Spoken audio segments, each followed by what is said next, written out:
and hitting it down the ground 4 runs. The man running in chase and that one will only go and get it from the boundary. That's a lovely shot, full pitch. Attempted Yorker length. It was made into a local toss by Dimitri Adams coming down the track and just pushing it, caressing it down the ground and down to long off bunker for 4. Yes, so after the free balls, Dimitri has thought that he had seen enough of Mussington coming nicely forward and stroking it along nicely for 4. Yeah, he's Mussington to ball to Adams. Getting one! Yeah, oh! That's a very good delivery. For one moment, I thought that he had gone back onto the stump, coming off the inside edge, and ricocheting off the pad. Just staying right in his wicket there, good bowling, good comeback delivery from Delano Mussington. The score is 5 for the Ross in the first quarter, number 1 right. After he's been driven for 4 nicely by Adams, coming back very well, almost having him tracking on that ball onto the stumps, could have been either way. So good recovery there from Mussington as he continues and into ball down to Adams. Balls to Adams. Adams is coming down again outside the line of the off stump. Looking to hit that one to the outside, doesn't make contact with the ball, which could be taken by the people just air drop. Good bowling there by Delano. Saw him coming and hit the deck with that one and moving away from him. Getting that extra points. Wickets, you hit the wicket and you're going to get risky. This going to respond to you. Mussington turns from the top of his mark. Chips away, then breaks into his run and ball to Adams. Adams is getting a full one that is driving well 4 runs. The man at extra cover was moving to it, he was diving away at his right. But that was only a show because before he hit the ground, the ball was hitting the boundary board. That's 4 more. That's a lovely shot. And didn't tell how well Delano bowled at all in that over. It's Dimitri Adams he used his feet. He put the bowler off and got one that was wide outside the line of the off stump for the final move. It was a full toss and he made use of it, and the man there extra cover was just a spectator to that. Certainly Adams modified the few good balls that was bowling that bowled in that over by Mussington, pouncing and making use of the ball, back balls to so to speak, and putting in to the boundary for 4. But it's not a testament as to how good the over was, but kudos to Dimitri Adams as well, making sure that he does not let anything loose get by him and putting that ball really extra for the boundary. Even though the field is heavily set on the outside, that ball raced to the boundary across the line across here for 4 good runs to Dimitri Adams. He has faced the whole over, the first over that is, and scored 8. The score is 9 is out last, over number 1. And yes, I think this is going to be Proctor now to take that. Yes, it's going to be Daniel Proctor, and they're going to be starting with Liverpool Walker from the Farrington. Liverpool is going to be going to Daniel Proctor. This is going to be interesting. It is going to be interesting because no doubt that Daniel Proctor is sent the order to be the pinch hitter, and it's going to be the off spin of Oliver Walker. Lions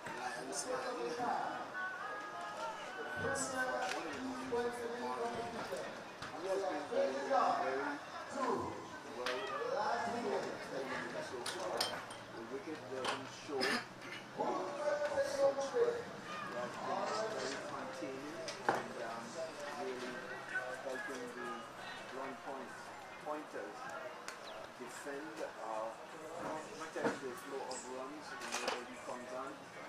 And this is a different game. This is for all the marbles to the finals, and so Proctor, who is more or less of a pinch hitter, will have to contend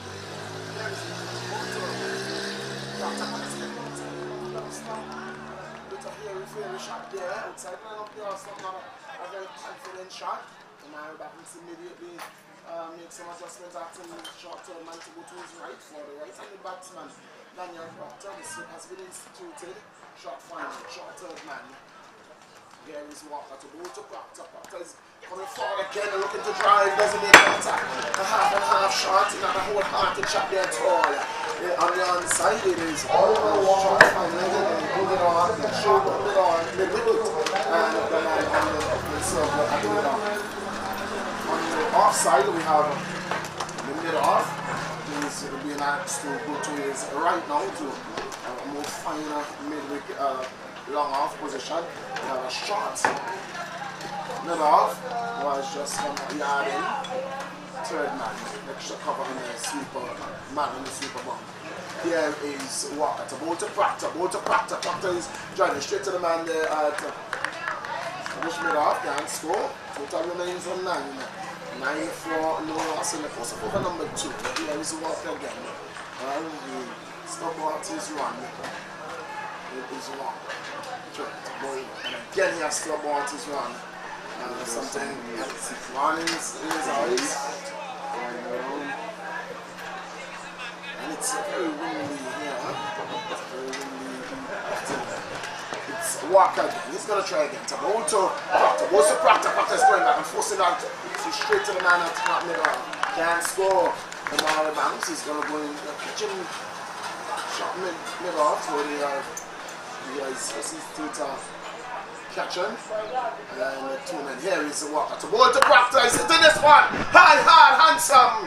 It goes away long way over long on. Irish long on. It goes away for 6. Lovely shot there, man. On this occasion, getting too close, getting too full, and it was Proctor taking full advantage of that one. And this occasion he was ball outside the line of the offside man. This occasion, and he bowled just about the mid stump, and Daniel Proctor said thank you very much and helped it over wide-ish long on for 6. Yes, certainly. Exactly what he was looking for. Seems to be very strong, broke up there, and made no mistake of it. This partner for 6 innings to get his account open. And we see some information being passed on there by Omari Banks, you probably say the most experienced and more knowledgeable cricketer out there, having played at the highest level, to Walker, and I'm certainly sure, and he himself being a spin bowler as well, been giving Walker some instructions and information. Here is Walker with the long on back. The ball to Proctor coming forward circumspectly. He's stepping that one. Final delivery, not a bad over at all by Walker. The over coming to an end, and at the end of 2, it is 15 for no loss. 6 runs from that over. Yes, 2 overs been bowled by the blowing pointers so far. They have not been as swift as we know that the Farrington Super Sixers, they are able to score in their early overs, but so far they have been able to still pick up a few boundaries where possible, and 7.5 runs and over is not bad going for the start so far. So even though we have not seen the flurry of boundaries so far in the first 2 overs during the power play, they have been still able to maintain a good steady pace, and giving them some chance to set a good total here today. Yes, so it is Walker who's off the field for some medical attention. He's substituted for a bit of silver. It's going to be Mossington. He's going to continue to sleep to bowl to Richie Adams. Adams is on 4. Adams is on 8. It's in his top. He's on 6. He's on an extra. Here is Mossington to bowl to Adams. Adams is getting one that is staring. Oh, that's a beautiful stroke. He used the pace of that one. Oh, there was no third man. Even though the third man was in, he wasn't going to get that one. He stared along to wide the third man. That goes away for 4. That's a lovely looking stroke there by Dimitri Adams. This is almost, seems as though the fielders was wondering, so where is the ball? He played it so smartly and so neatly that no, the fielders couldn't decide. They were kind of like wondering where's the ball? And the ball was a man move. the ball was actually in the boundary. So beautiful shot there by Dimitri. Yes. Here is Mussington again. It's a ball to Adams on his leg, and appeal there now, but pick the ball to it. The ball was outside the line of the play like some. The pressure is down to find him. Well, the result in the score is Adams on 12 boundaries. And so far, all the runs that have been scored off the bat has been boundaries. Here is Mussington. It's a ball to Adams. Adams is taking one that is look, walking away for more. Two backwards square 4 runs. Not a man move. The man at shot final will just run for it and return it to retrieve it from the boundary. But we're looking short again by Dimitri Adams. Yes, and as we did mention about the flurry of boundaries, as we see Delano Mussington deciding that he's going to go over the wicket this time, and we saw where Dimitri Adams just smartly, so far for the 2 balls for the over, been looking pretty good and putting those balls to the boundary and causing the batsman to change his approach at the wicket this time. He is going to come over instead, come around, sorry, and we will see whether that change sparks any difference in the way in which Dimitri is intending to play here this afternoon. He's going to revert to over the wicket. Oh. So revert to over the wicket. So that's one more discipline. Here is Mussington. The ball to Adams. Adams is in the street.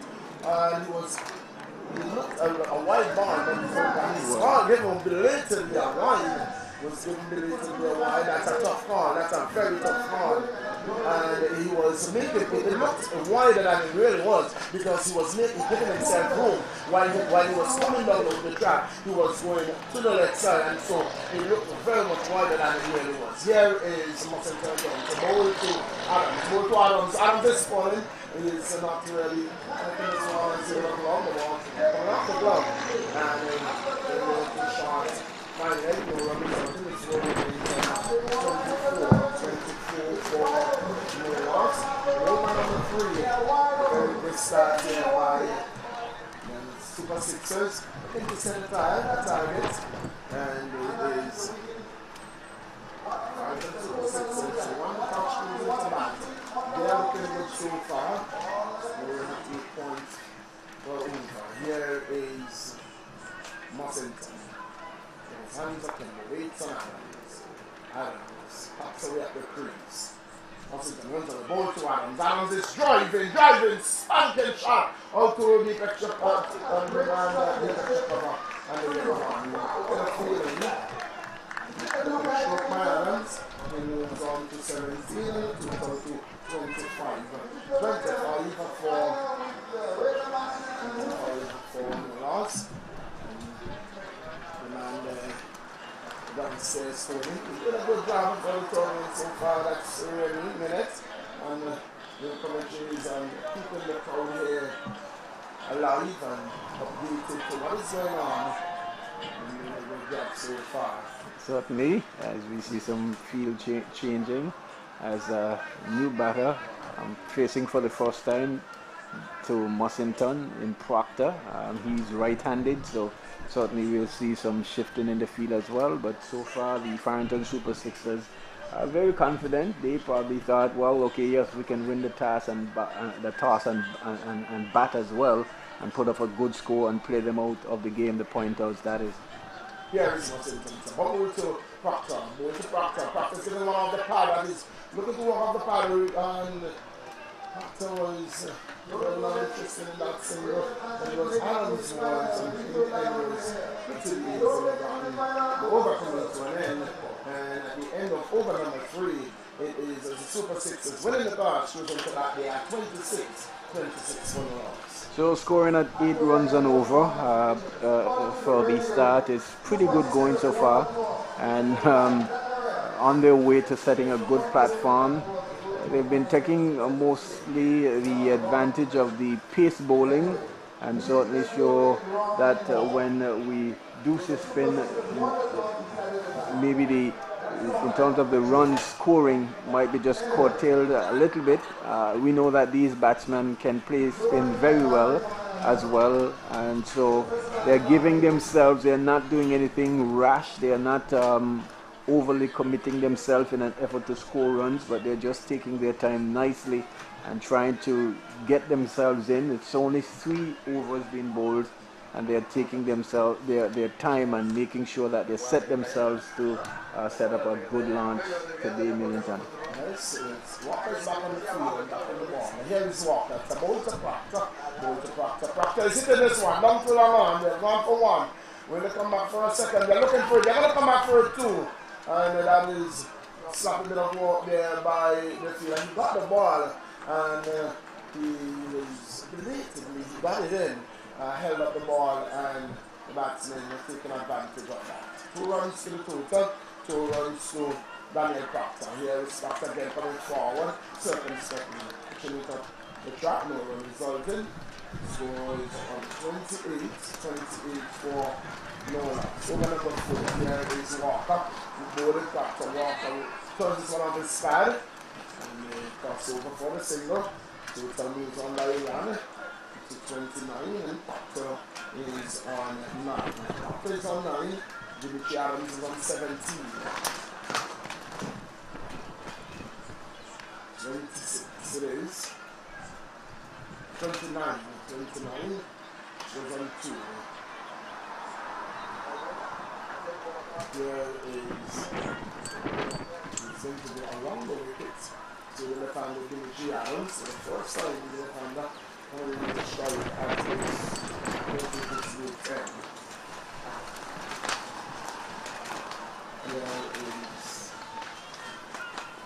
so far left. 2 right and 11 man. Here is Walker bowling to Adams. Adams is going to be called wide. He's going to be called wide. By the umpire, very disciplined. The umpire is looking for signal, and he gets it now.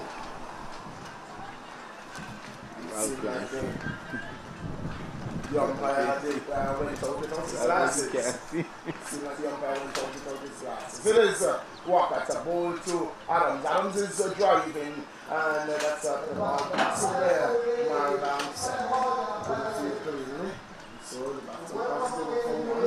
Adams is 18, and the total moves on to 31. And 31 in the course of over number 4. Very good start here by the Farrington Super Sixers. But it's 20 cricket. So this is semi-finals. First semi-finals. There is Walker. Towards the Proctor. Proctor is hitting this one high hard for 6 runs.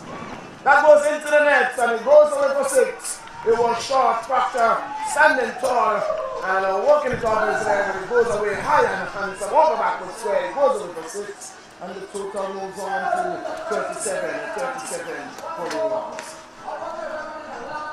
Yes, Walker, this too much down the middle. The batsman in Proctor just swiveling and pulling it over mid-wicket there for 6 runs. The pointers as Walker comes in now.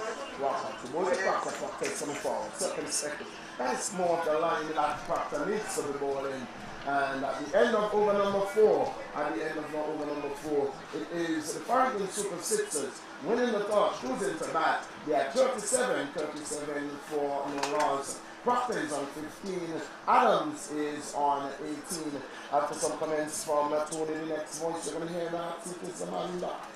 Yes, I'm going at just about 9 and a tick and over the Farrington Super Sixers. You may be thinking that the pointers bowlers, they've been very tidy. It's not that, but for the few bad balls that they would have gotten so far from both Walker and Mussington, they have certainly made use of them and put them away, and been scoring heavily through the boundaries. The only 3 extras so far in a total of 4 extras, sorry, that's 4 wide, but the batters so far have been very good in putting away the loose deliveries. As I say, welcome to Kai. Good afternoon. And what's very interesting to see is that the timing of these two batsmen is pretty much superb, especially Adams Louise corrects the ball. It's going to be no other. The right concept of going around the wicket into the ball to the left of the Dimitri Adams. And just forward and pushing this one straight down the ground to the bowler. That's going to be no run. It's going to be a very interesting battle, probably the most economical bowler for the pointers against the captain of this was the Dimitri Adams. With the ball to Adams and pushing this one down straight back to Northern. That's going to be no run. So the two balls were to be lined up on about the middle of the turning away from Adams. This is slugging Norley to Adams, and again Adams pushing this into the offside. They're going to run a quick single. So Adams is run by 1 to 19 and score, In that delivery, the first two deliveries, he had good flight on them. That one, he kind of pushed that one up a little bit, and Adams was able to stroke it in on the onside for a good single. different than Adams to use the crucial that empty when it's particularly upset and gain a single. So it's going to be Daniel Proctor, the man on strike, and we did see that he has favored the option. He sent out about Walker for a couple sixes. So he don't get the ball coming back in towards him. But this is going to be his first time facing option from this account he locked in. Not really. That's why leaving the ball to Proctor. Proctor's heaving this one to the leg side, but well stopped there by the short square leg. The ball there goes. The other man about the middle region and the long ball and the other one got there. Not really. Proctor, this one extremely high. There's a man down there, and it's going to be in the gap and all the way for 6. A good shot by Proctor. He didn't get all of it, but he cut it off, and that's 6 runs. Yes, 6 good runs. At one moment there, he thought that the both fielders converging on the ball would have had a chance to at least attempt a catch, but to their dismay, it was only sailing over the ropes, and so 6 good runs there to Proctor. The pointers would certainly want to be very careful because he's looking very serious and dangerous.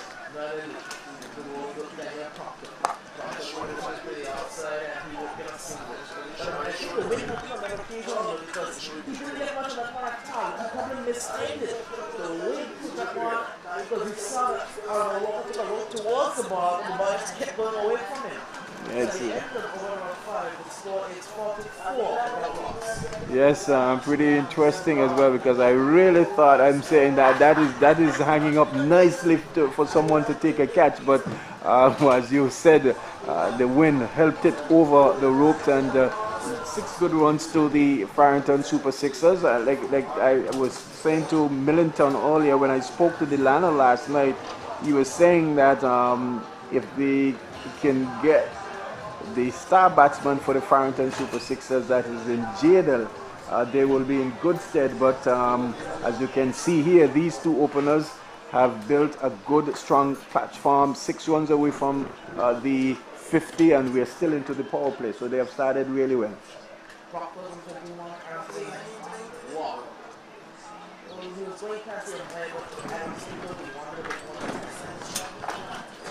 Good start with Daniel Proctor. He's walking over the ball to Adams. On this one down the leg side. There's no one behind Spears, so they're going to run through as easily. But there's a big chase and people bring the extra 2, but they do have run 2, and that's going to move the score to 46. That run was leg bites. Leg bites is not by the umpire, so 46 is score now. 46 with lots of no wickets. Badly lined there by Walker. He will certainly want to get back on track because, as you can see, they've picked up the scoring. Walker, Adams playing this one to the offside, and gets half shot, it's a cover, and it's going to be a fantastic outfield. The outfield is so fast because it's going up the hill. It's going to race to the boundary all the way to 4 runs. What a shot by Dimitri Adams. Yeah, 4 good runs to Dimitri Adams. The fielder there in Lake coming around and almost making an attempt to stretch forth his hands to stop it, but the ball was racing, as you said, up the hill. And so the little rain that we have had over the course of the few days seems to quicken up the outfield quite a bit. And 50 good runs to the Farrington Super Sixers, and we're still at the power play. Yeah, really, this that ball seemed to speed up as it got further away from the bat. Swung a shot in my arm, just caressing to the outside. Walker looking again, but again, Adam took the lead. He has swung the outside and got a lot, actually, to my back. Her tap off to the field was going to be Arnold Walker.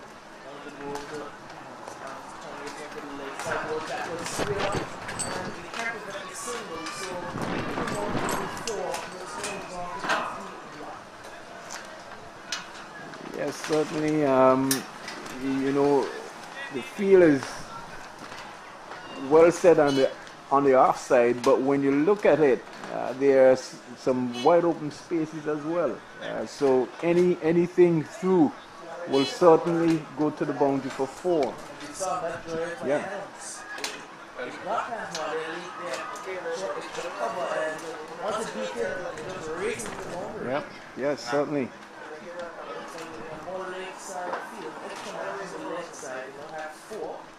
It's a long arm shot in the deep square leg and a backward square leg, feeling the leg side, Walker, the ball to Proctor. Proctor only pushes on back down to the ball for no walk. That would lead off a short to cover a fight in the third man. Walker, that's a player hard and he needs to stop in his tracks. Comes again, the pass out to the ball to Proctor. Heaving this one past the backward square leg fielder. That's going to be 4 runs. Proctor's in the move, they ball today. He has 25 in a quick time. Yes, he's raced to 26 very quickly, and it almost seems as though Walker is really trying to hustle up the batters, but the batsmen they're taking their time and they're making sure that they are well set, that they are now at 55 without loss, and we are just about nearing the power play. It's Walker against the ball to Proctor. Pushes one back down to the ball for a long run. At the end of the over of the 6th over, the Super Sixers are 55 without loss. 55 without loss, and really good going here. Certainly where you would want to be at the end of the power play when the field is stretched and spread just a little bit. But one thing we can say for the blowing pointers bowlers, there have been some good balls bowled at the batsmen, but not as consistent as they are to be, and hence the reason for the score being at 55, because it's not like there's been any bad feeling or missed catches, so to speak. It's just that they've bowled more bad balls than good ones, and they've been treated with how they are to be treated.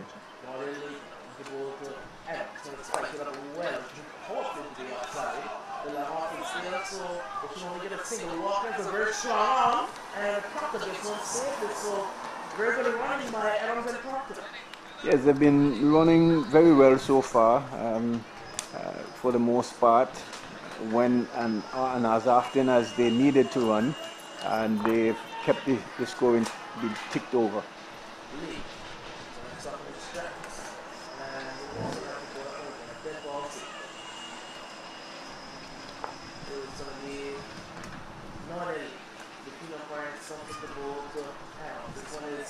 Badly live on the leg side, but arm cannot make good contact, and the back was still get around and wait for the single.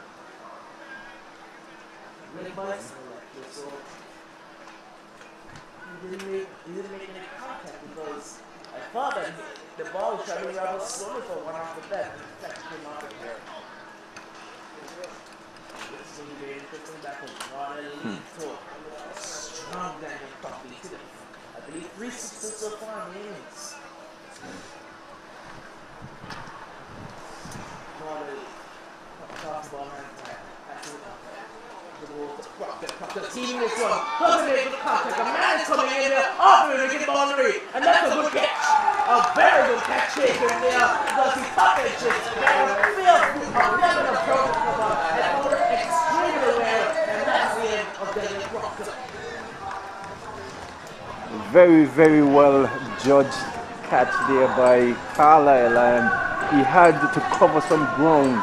And we know with the wind and the movement of the ball, he settled himself nicely and in the approved fashion caught it well. And certainly something that can really maybe spark the blowing point pointers now, seeing the back of Daniel Proctor, who was looking very dangerously, scoring 26. It will be interesting to know how many balls he would have faced to get those 26 runs. But really want to say kudos to Carlisle for really taking a really good catch here this afternoon.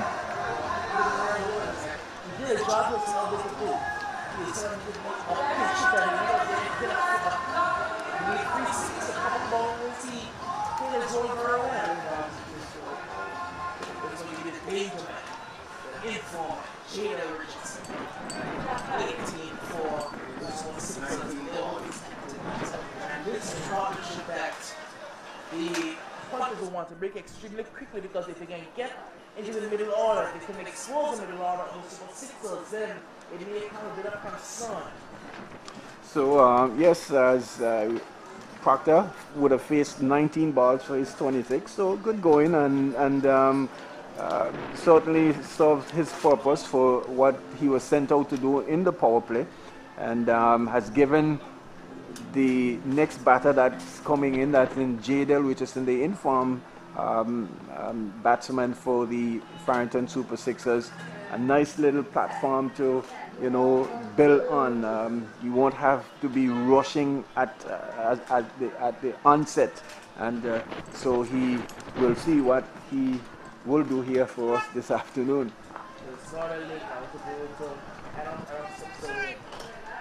What has done well is that he's not going to rush by the spinners. Yeah. He's said I'm going to take my time. He's not going to rush or step away. He's done very well. And it appears as though the umpire there in that lake, he is really asking some questions, whether that is of Adams, as to say, why are you setting up and then pulling away? But the batsman, if he doesn't feel comfortable, has every right to do that. Forward and driving into the offside. Long off the ball very quickly. They should only get a single. It will work there by Oliver Walker. The arms to 27 and the swing is on to 59. 59 for the loss of 1 wicket. And the case of over number 7. This is yet to score. Proctor dismissed at 26.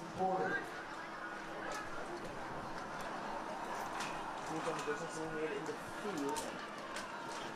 Farrington going into a slip with the batsman Richardson. We're also bringing in the mid-wicket and the backward spear road. So a very outside strong field. On the right hand of General Richardson. Very interesting concept by Captain Omari Banks. Yes, certainly.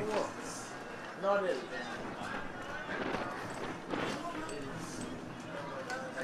Going around the field, looks like he will be going around the field. You can see some baby feet looking towards that late side of the region. Northern League.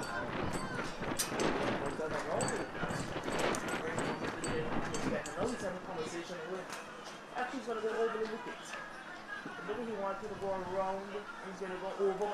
He said, "Hang on, the catch, I don't know because I don't think he likes the field, but it's going to be Nolan Lake to Richardson. Richardson's forward and pushing. I don't think that Nolan Lake liked the field that was set for him because he said why is the movement on the leg side if I'm going to be bowling off spin in towards the right hander? Not only Richardson is pushing back on the ground again. So, at the end of over number 7, it is 59 to loss of 1. And let's say good afternoon to Mr. Alphonse. Yes, good afternoon to you, Mr. Brian, and good afternoon to all our listeners. We hope that you're enjoying the cricket, and if not at home, well then come on the park, because a lot of action is here on the park, and I'm sure that you will enjoy the cricket. The crowd is beginning to build up, and certainly we are happy to have all those here and look forward to having more coming up.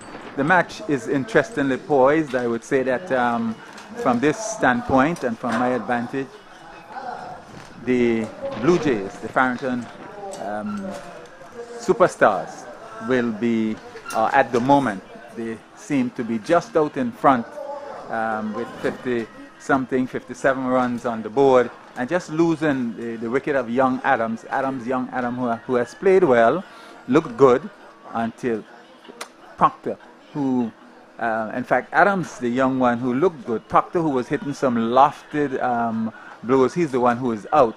And Adams continues here with Jadel, and I know Jadel failed in the last match, but I'm certain that he'll want to make up for that failure, and we will see how he go in this innings.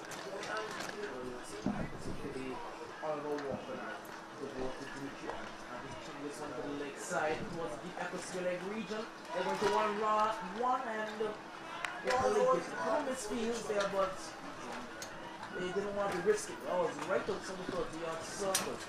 So that's 1 run the total of Adams. And the score moves on to 60. Yes, the umpires there beginning to have a little discussion. So while they do that, I was asked to give a little update in terms of what transpired yesterday with the netball and the finals there. We saw that in that match, playing for 3rd place, it was Maroon who defeated Purple, and in the other game, the 1st place, Orange, who defeated Yellow. So we'll get back to more scores and performances, after this delivery, or at the end of the over. It seems chasing in the field. Bank is going over to the left side. So the deep cover and a long off. With the point and the 3rd man on the offside. Or short and we could take more short square leg. It's going to go back over to the offside bank. So I'm not sure what he wants to do with the field. He's going to short extra cover. Oliver Walker, the ball to Jada Richardson. Richardson is getting this one into the offside. They're going to run one, looking for the second. Richardson is coming back by himself. Yes, that would have been suicide. Richardson did well to get back there. And we're seeing Walker and Banks having a bit of a discussion. The ball and the captain. And he's going to be going to short mid wicket, it looks like. Well, Banks. Banks is going to go to short wicket. It's Walker, the ball to Aaron. And he's driving into the offside. It was short extra cover. They're going to run one and going to be easy. But running by Richardson and Adams. Yes, excellent. As soon as he played it, he was off the mark, saying yes to Richardson. He responded, and easy single taken in the end. So this is a period here where the Blue Jays, the Farrington superstars, Super Sixers, gonna definitely want to push on, because they want to go to the finals, and this is it. It's going to be Oliver Walker, right on off spin, over the wicket to ball to Richardson, and Richardson is beaten all in, supposed to the off stump. What a ball there by Oliver Walker, just pitching and straightening just a bit, and Richardson didn't have much of a clue. Yeah, certainly didn't. Playing for turn, and there was none. Walker, the ball to Richardson, straight and fixed very powerfully into the onside, down towards the long run region. They're going to run 2 runs very easily. This is great running, and again, you have to question the walk of the man on the long run boundary, because he's throwing the ball just a bit too long and allowing the 2 batsmen in the middle to run 2 easy runs. Yes, that's right, and not getting off the boundary in time, just making an effort to look quickly he's coming. Oliver Walker to Richardson. This one's driven down towards a rock off. They're going to run one, coming back for the second. And on his back quickly. They're taking a bit too long to return the ball into the crease, and they're running 2 runs very easily. Yes, 2 runs very easily at the end of that over. And just to, I'm not sure what is happening. One umpire is marching, going up. Is it the end of the over? Yeah. It is. So just to get back here to some netball scores,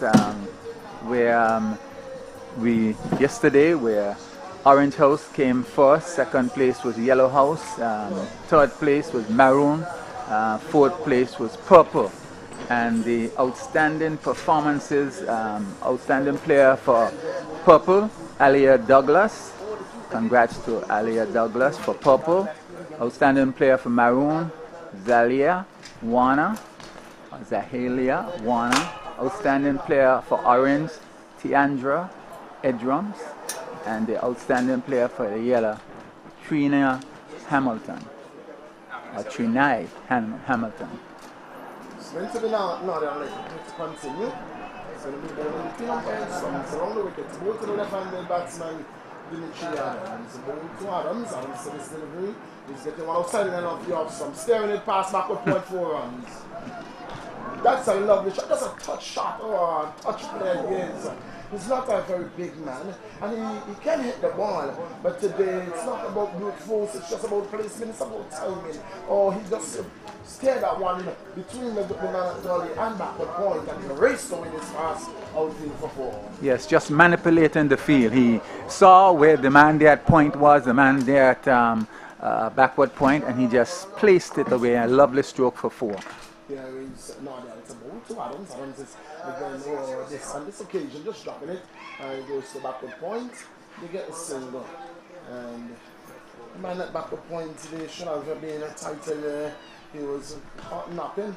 Dimitri said, well, while you sleep, I'll make you while the sun shines. He moves to 34, and the total is on to 71 for 1 in the course of over number 9. And giving us some scores about the netball, the inter-house championship, and he really didn't want to tell us who won the championship.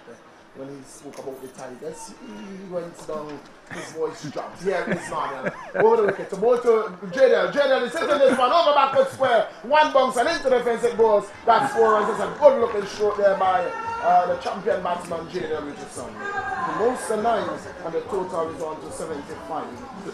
When you're lovely stroke. And you're talking about Orange House, the Tigers, you have to raise your voice. I have to raise my voice. But I knew that you was a supporter of Orange House, and I wanted you to jump in. You see, a little bit of reverse psychology there on you.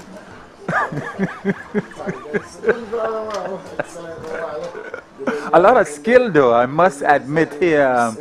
Last week and coming back here and taking that ball into house championship. It is going to be in order to continue. Number 11 on his back. The man at the back of square has been instituted on the boundary. Can he stop Jadel Richardson stops away, waits for Nordell. Nordell is driving past the man at short middle off. It goes down to long. The bravo one. Welcome back for a second. The fumble comes. At the fumble, total moves on to 77, and Jadel goes up to 11. 77 for 1 in the course of over number 9. This is a good target. This is a good score so far. They can look for a target of 200. Here is Jadel again driving. This time he's driving off the inner portion, getting back to the bowler. And there was Dimitri just launching himself back and getting into his squeeze. Getting back into his ground there. Here is Nordell again. It's a bowl to Jadel Richardson. Bowl to Jadel. Jadel is hitting this one up to long on. Gone for 1, the man of the long on boundary comes in up on the top edge of the 30-yard circle. That's walk. He got there very quickly and restricted the score to 1. So the end of over number 9, and at the end of over it is a 78 for 1. Jadel is on 12. Retains his captain. Dimitri Adams, he's on 24. And a good start there. Good foundation being laid by the Farrington. Definitely a good foundation laid by the Farrington Super Sixers. And one expect with more firepower to come that you could see a score something up like 160, 70. I know they'll be looking at least 170, but the pointers will have other ideas and they will want to restrict them. But we'll have to see with Omar Banks coming on now. He's an old veteran in this game for a long time, and he would want to see if he could halt the Farrington in their progression here. But I'm sure the two youngsters, eager to bat, eager to play, and certainly recognizing the position of this game, would want to continue flowing. Omar is going to leave a yawning gap just out. You could see it through cover. He has a short, more like short extra cover.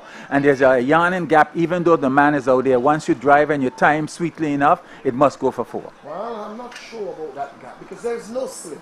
And so if you are going to leave that gap, you are leaving in and saying, well, I have my slip. This is not to be. J.D. Richards is going to manipulate that, and he is going to split that gap. I guarantee you that.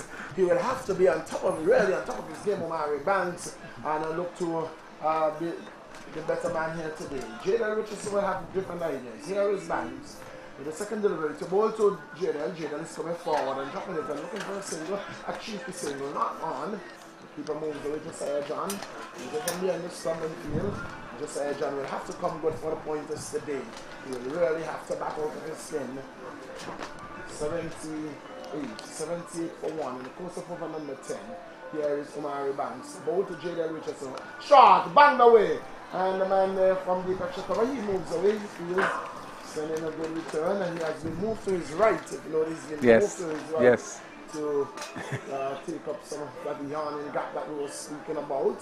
That brings Dimitri Adams, skip off the Farrington Super Sixers.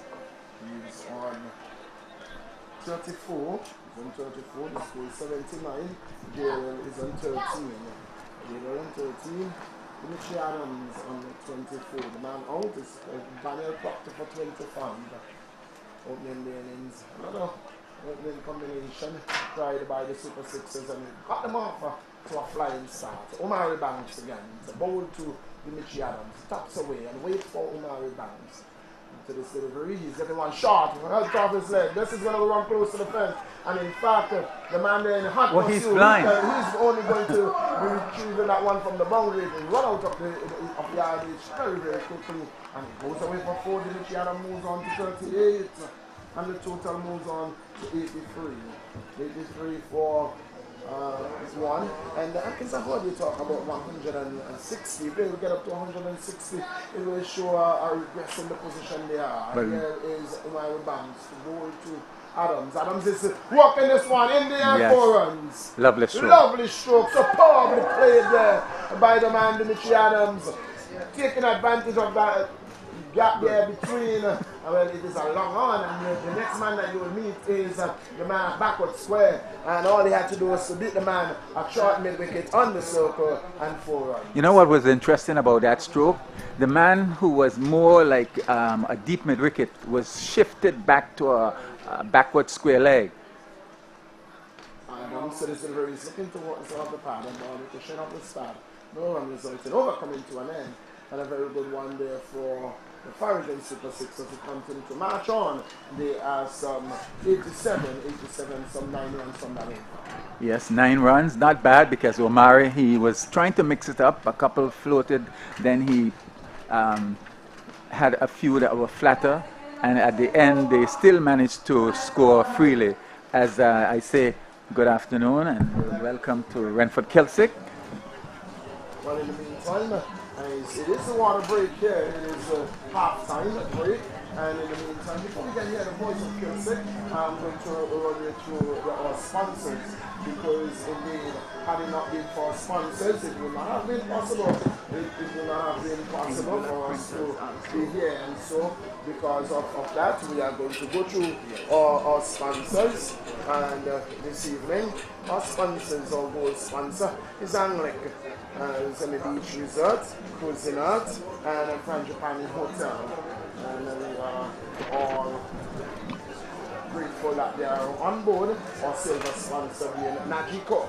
Najiko, our silver sponsor. Fund sponsors, D3 Enterprise, Lakes World, Fun Time Charters, National Commercial Bank Anguilla, Carita Walgreen in Home, and sponsors that are on board, Anguilla Printers, the Anguilla Air Service, Anguilla Air Services, Anguilla Community Action Network, as we can.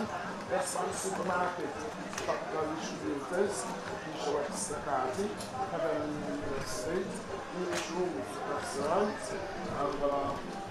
Radio Anguilla 95.5, which we are broadcasting live, and also on Class FM 92.9, we are broadcasting live on the radio station. Digital, you can catch us live on the Digital Playgo app. Accumulation service,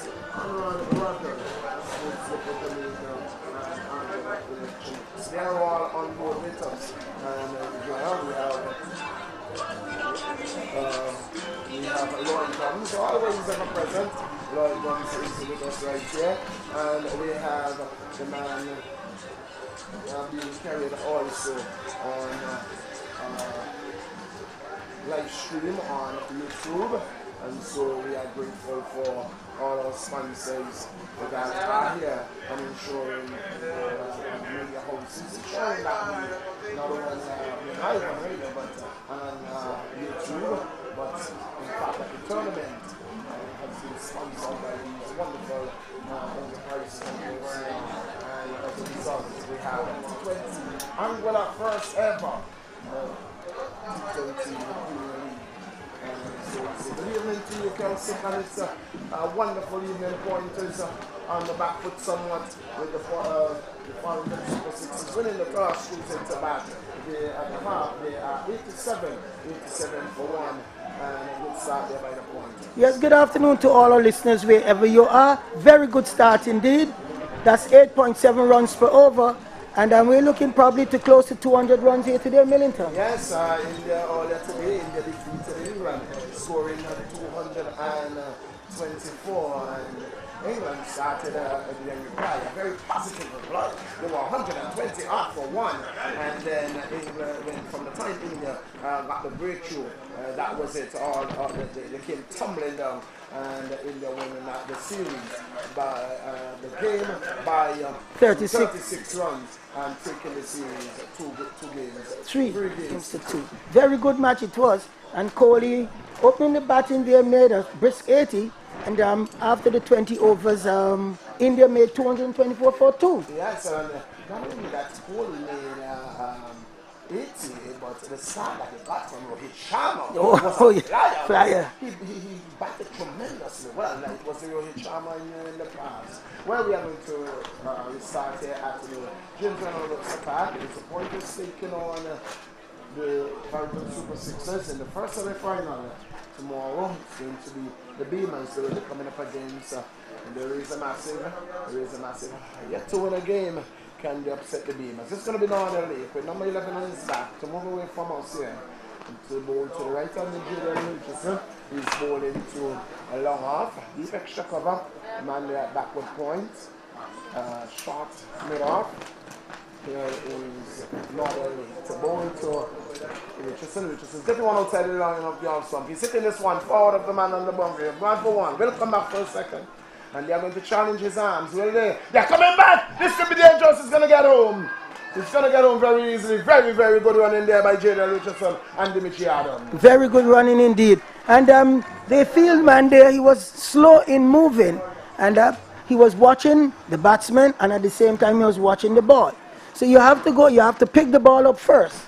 And that's very, very good running there between Adams and Richardson. Very good running, two youngsters.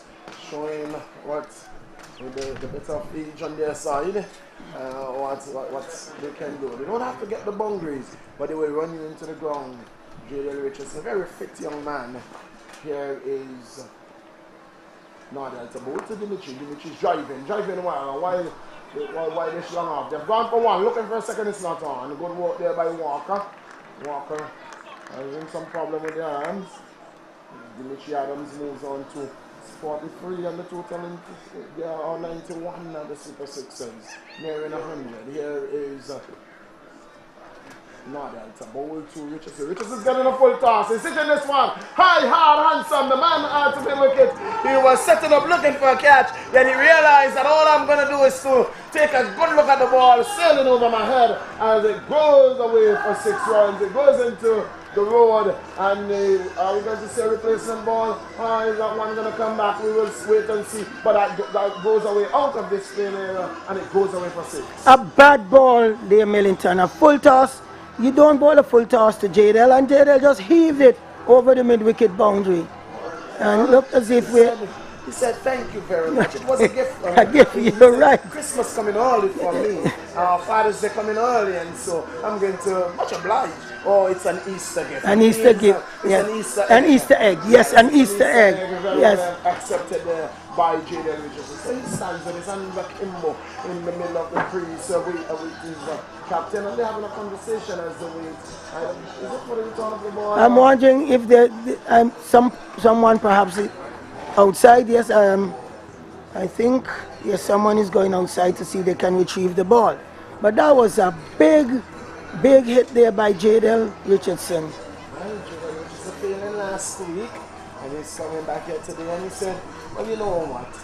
It's not normal that I will fail, and so somebody will pay the consequences, and so I'm going to look to double up. When he looked for his 100 today, he's going to look for a big score nonetheless. Dimitri Adams is well placed, well poised. He's on 43.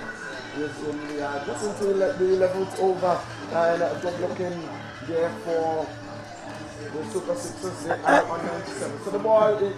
But I'm wondering, Millington, the umpires are now going to look for a replacement ball. Well, that's the ball that's coming back. The ball came back.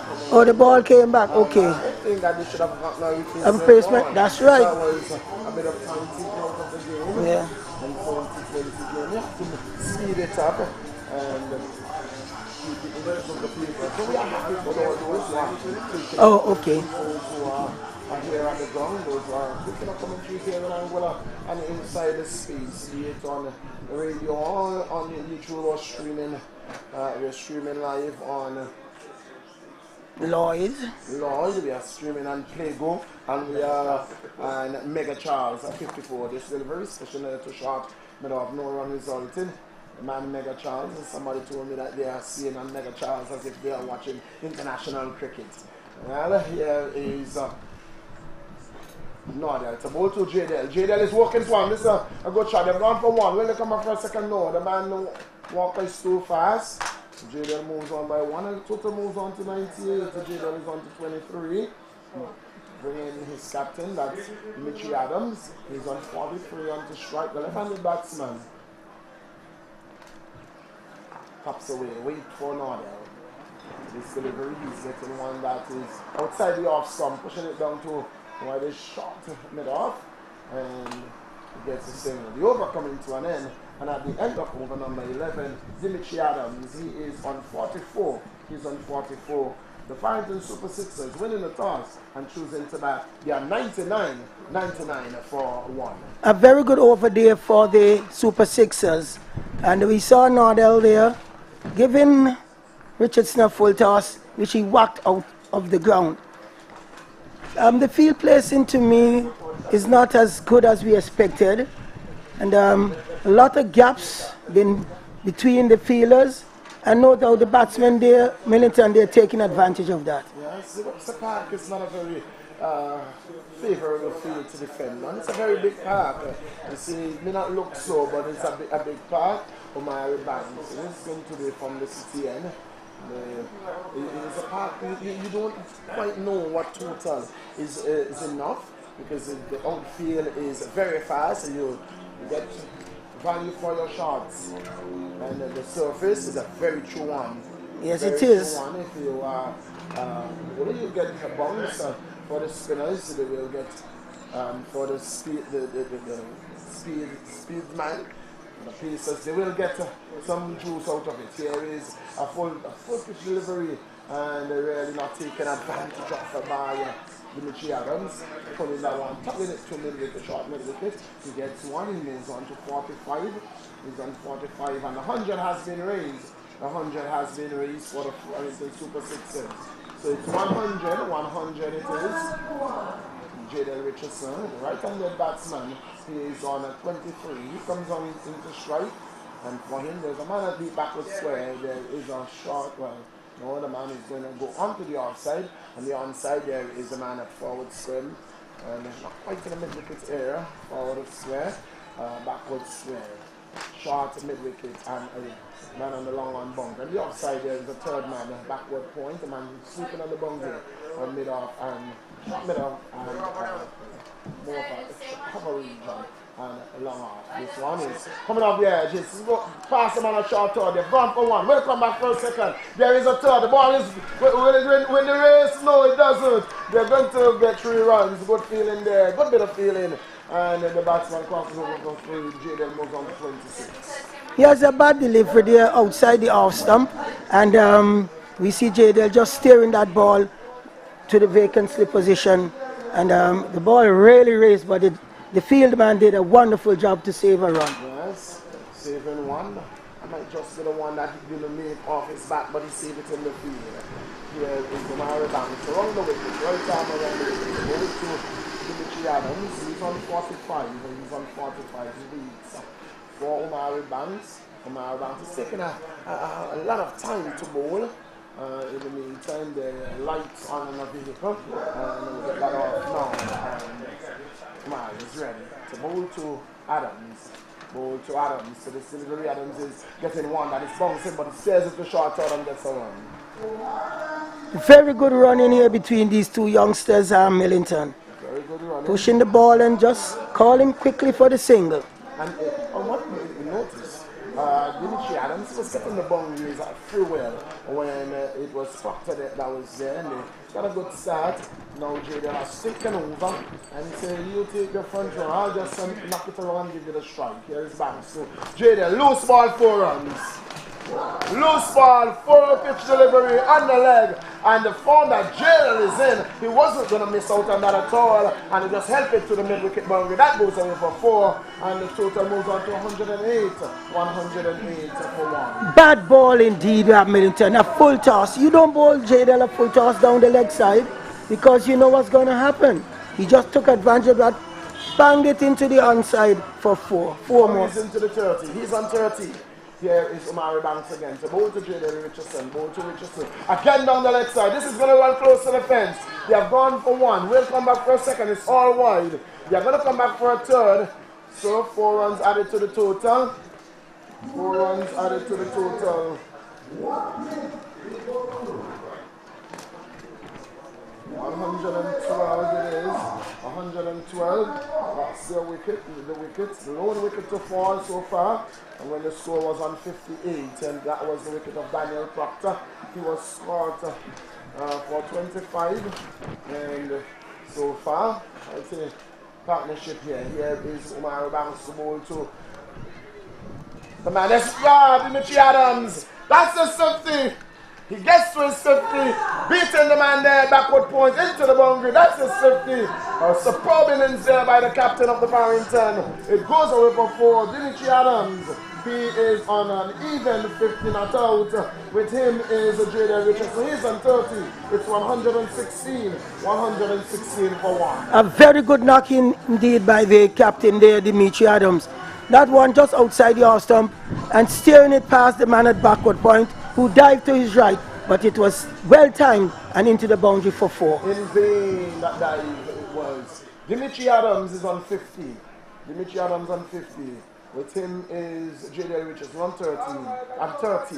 This one is outside the line of just some wide call by the umpire. Omari Banks, his hand goes akimbo. He said, really, umpire, that wasn't so wide. And you could have allowed me with that one. Dimitri wanted to hit my ball and I had to tick it wide. The umpire said, no, I have to call it as I see it. Here is Omari, changing the line of the attack. This one is in the air, high, hard, and it goes away. 1, 2, 3 bounces and it goes away into the boundary 4 more. What a good batting there, 121. 121. Dimitri is falling on his run. He's on 54. Dimitri is on 54. Jadel is on 30. And at the end of 12, it is 121. 121 for 1. 121 for 1. A very bad over from Omari. Giving Dimitri the ball where he likes it, and Dimitri took advantage somewhat. I think 13 or 14 runs coming in from that over as we welcome back Doc. Well, it was 22. 22 runs came off that over. 22. It was 99 for 1 after 11 and now 122 for 1 after 12. After 12, wow. Well, it's going to be JDL on strike. He's on 30. The score on 121. 200 is certainly on the cards. They've been going so well. If these two can stay there, they can certainly get well over 200 runs. Yeah, that will be a record. I think the highest score was what, 180? Over 180, I think. I'm not too sure about that. But we see a bowling change from this day. The commentators end, and it's going to be Neville Hamilton. So it's Hamilton. Well, he was veteran Neville Hamilton. One more time off spinning to bowl to Jada Richardson. It's when the short and cut outside the off stump down towards the cover region. They're going to run one, looking for a second run, but it's not on. Dimitri gets back into his crease safely, and the score is 122 for the loss of 1 wicket. One more run to Jada, and he moves on to 31. Yes, not a bad ball for the first one. A tested, as we would say, from the veteran Hammy. What I've been noticing, Doc, is that the field placing here today is left to be desired. But it's something that you've seen, it's been a trend for the pointer stroke tournament. Hamilton again, the ball to Adams, and it's is blocked straight down the ground. And that's maybe a bit poor there. And they could have run a single if they wanted to, because there was no backing up at the stumps. But then the ball was going straight at Delano, and Hammy there using his boot as if he's a footballer. See in the distance there, jet leaving the Clayton Lloyd International Airport. It's going to be pulled away there, up and over, backward square leg. What a shot there by Dimitri Adams. He was onto that one quickly, and then a flash, that ball was in the boundary rope. A bad delivery there from Hamilton. Short on the leg stump, and Dimitri just helped it over backward square for another boundary. That ball raced with the timing by these two men. It is superb. I'm really to be a bit fuller because that length to the right hand, the taller right hand is good, but Adams is shorter, so he can pull it away much easier. Hamilton. Adams turned this one very slowly on the side. Drop before a single. He's on to 59, and the score is on to 27. Very interesting field placing, as I mentioned earlier. And the youngsters are taking advantage of the field placing, because they're playing their shots according to the field. That's a good ball. The way Hamilton a lot slower and a lot fuller. But there's a huge gap in the cover region.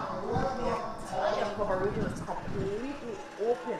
The entire backward square leg region is completely open. There's a lot of gaps in this field that they're really taking advantage of. I believe that's why we want to come a bit more towards point. He's very straight at the moment. But it's Hamilton with the ball to Richardson to Thomas on the right side. They want to run one and two very easily. Good running by these two gentlemen.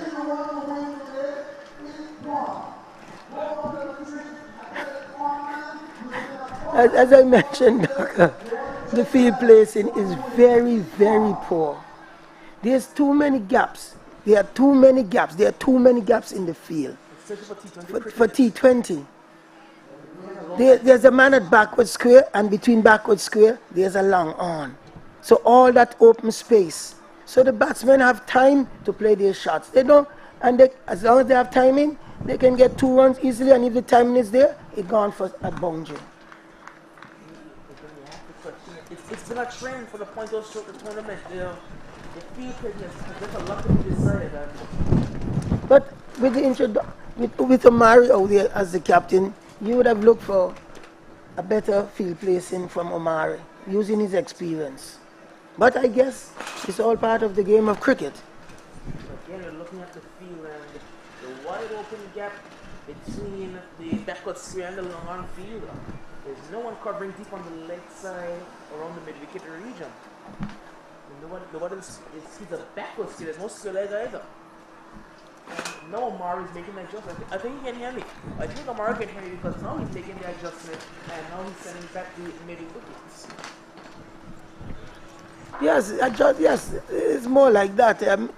That's more like it. That's more like a much better field placing. No. Because well, he's putting up deep backward square leg. So the field placing by Amari Banks.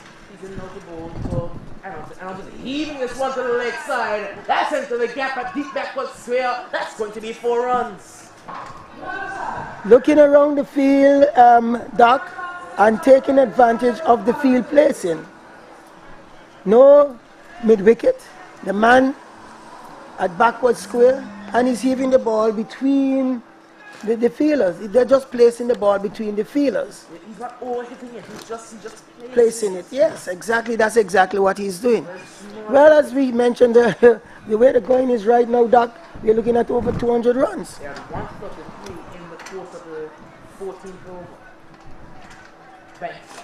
The ball to Harris. He's looking to cut, but he can't make cut. A good bounce here by Amari Banks. Very good bounce indeed. Very good bounce. Yes, very good bounce. That one really popped, and Adams going for the cut missed the shot. Now he's going from around the wicket, looking to angle into him and turn it away. Looking in by Amari Banks. Banks is the ball to Adams. This one is cut away towards the backward point region, and that's kicked there to add some extra runs to the total. They're going to look for a third, and they won't get it. They only get 2 runs. That's a bit of a mistake. That is bad running there with the fieldsmen. Both of them going at the same ball. One had to go down. And wow, I guess we as commentators, we have to say that it is. Or comments and the effort, that's right. They both ran towards it, nobody went to actually get the ball. It's going to be Banks again. Into ball to Dimitri Adams. This one is off the bottom edge there and can't go too far. So it's going to be Omar Banks, right off.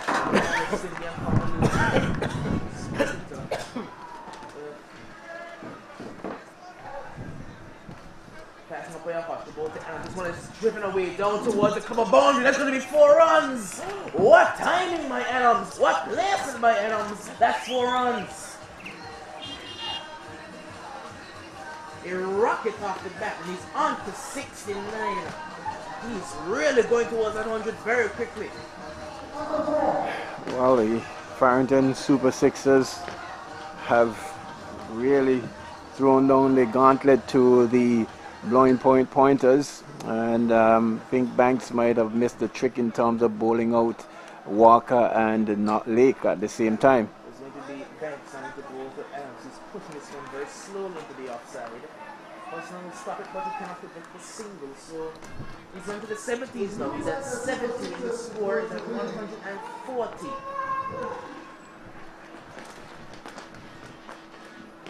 So at the end of the 14th over, they're going at 10 and over. It's 140 for the loss of 1 wicket.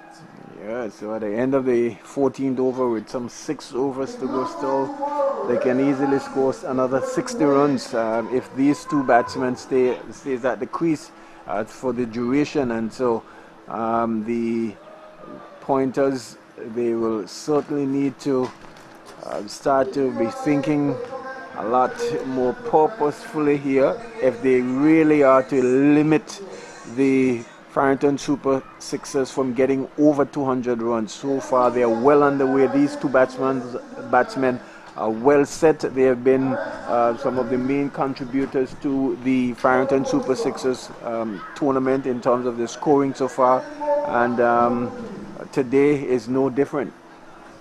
There's going to be Hamilton, who's bowling again from the commentary box end. Right arm around it because of the ball to left-handed Dimitri Adams. Adams is driving this one into the outside. Between the legs of the man, short extra cover. They're going to run 1, looking for a second, and they will get it very easily. So the score is 142 and Adams is on to 72. Moving very quickly is Dimitri Adams.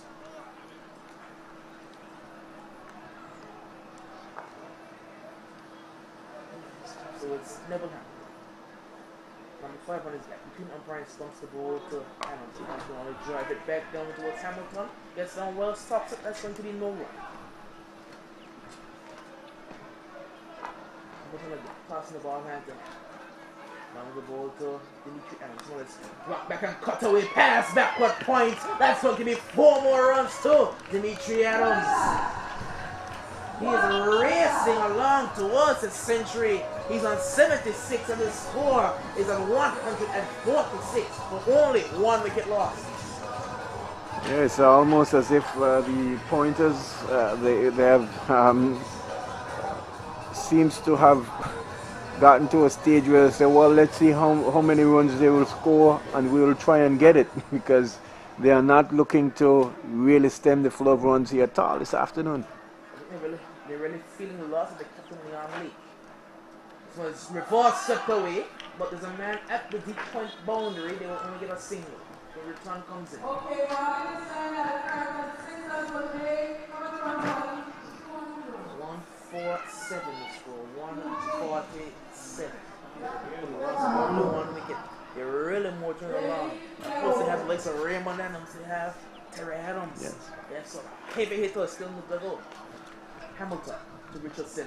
Looking to stop us from the pupils up, but narrow says umpire leg. Maybe going on the leg side.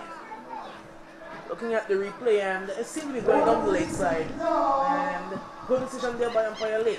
Yeah, certainly going down the leg side, drifting down the leg side. But certainly worth a shout. First worth a shout. Well, it's going to be Hamilton. The ball to Jada Richardson. To the offside towards the cover region. There's 2 fielders coming across, and they're going to look to run the second run. They will run the second run. Good feeling there by the man along the boundary, and he prevents the extra 2, but they do run 2 runs.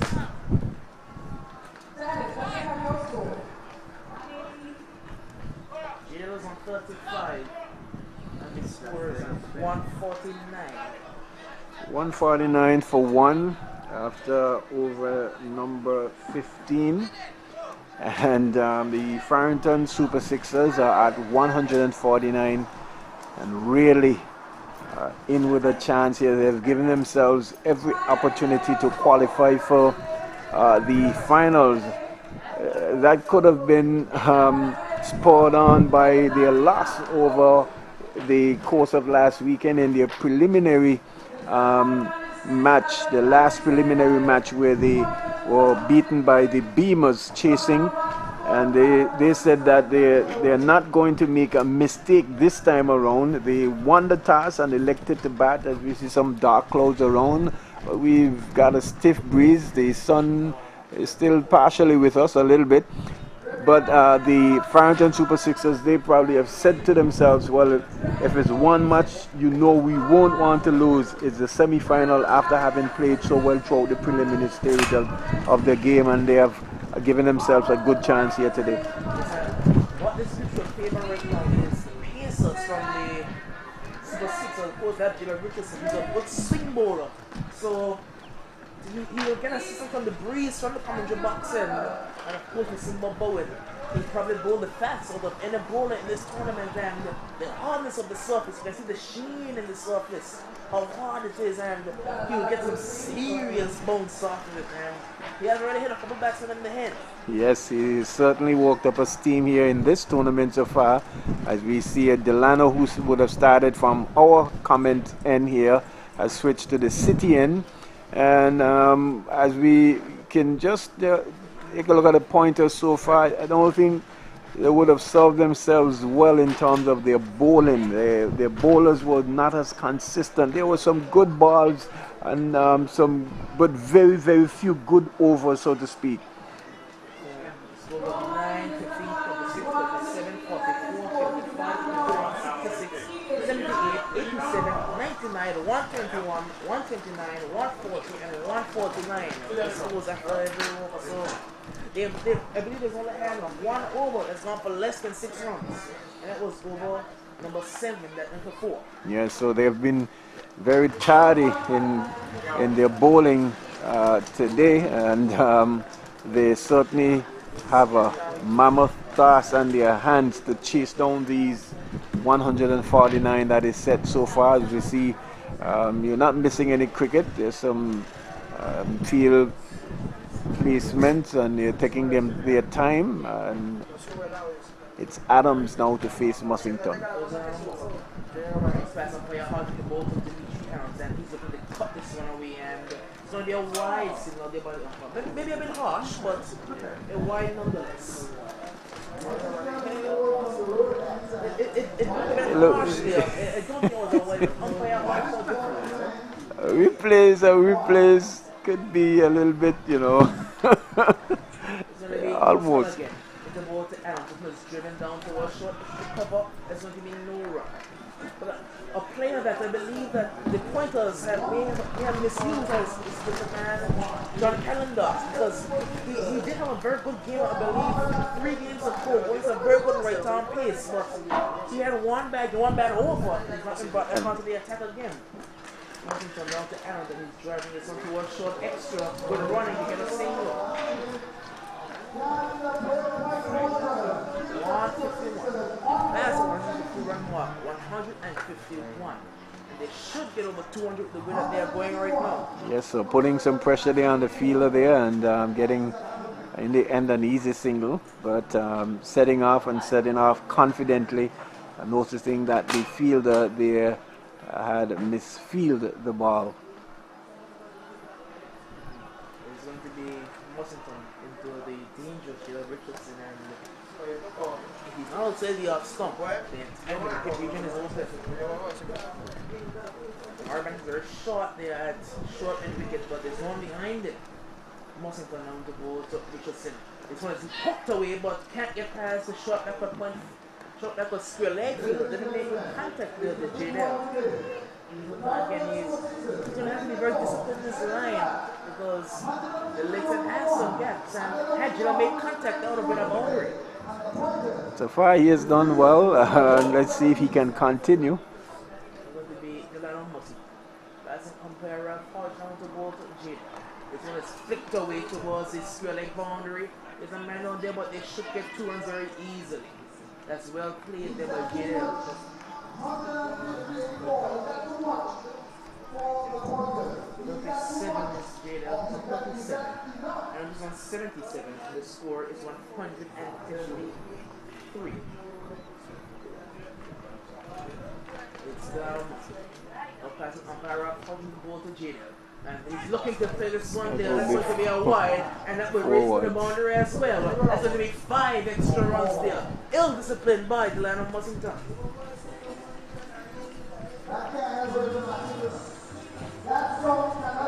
158, and we're still in the 16th over. 16 has not ended yet, so if they continue where they are now, they will get over 200.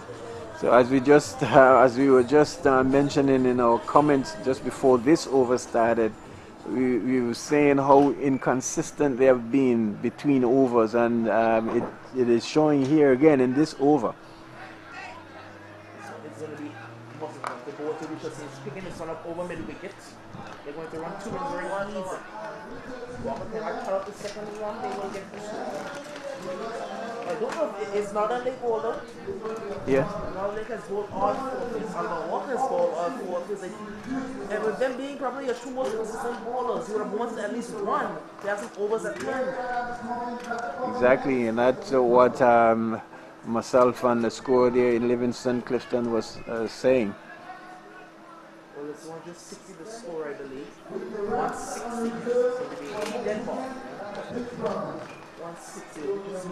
13. 160. So they've gotten the need to get for the over, because it's Delano Mussington.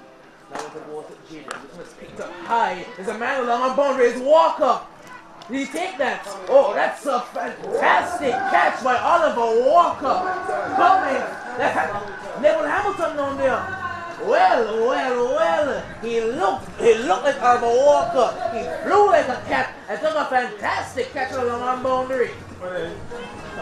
Yes, and there was Richardson trying to go over long on and holding out there to Neville Hamilton, who just had to take a few paces from the boundary and meeting the ball before it would have cannoned into the ground, taking a very low but very good judge catch there by the old vet there in Neville Hamilton. So a good way to stem the flow of runs, but we can see walking to the wicket is Terence Adams, so they're in serious business in still accelerating this total here of 160 for 2 million ton. As you say, welcome back. Yes, 160 represents a 102-run partnership.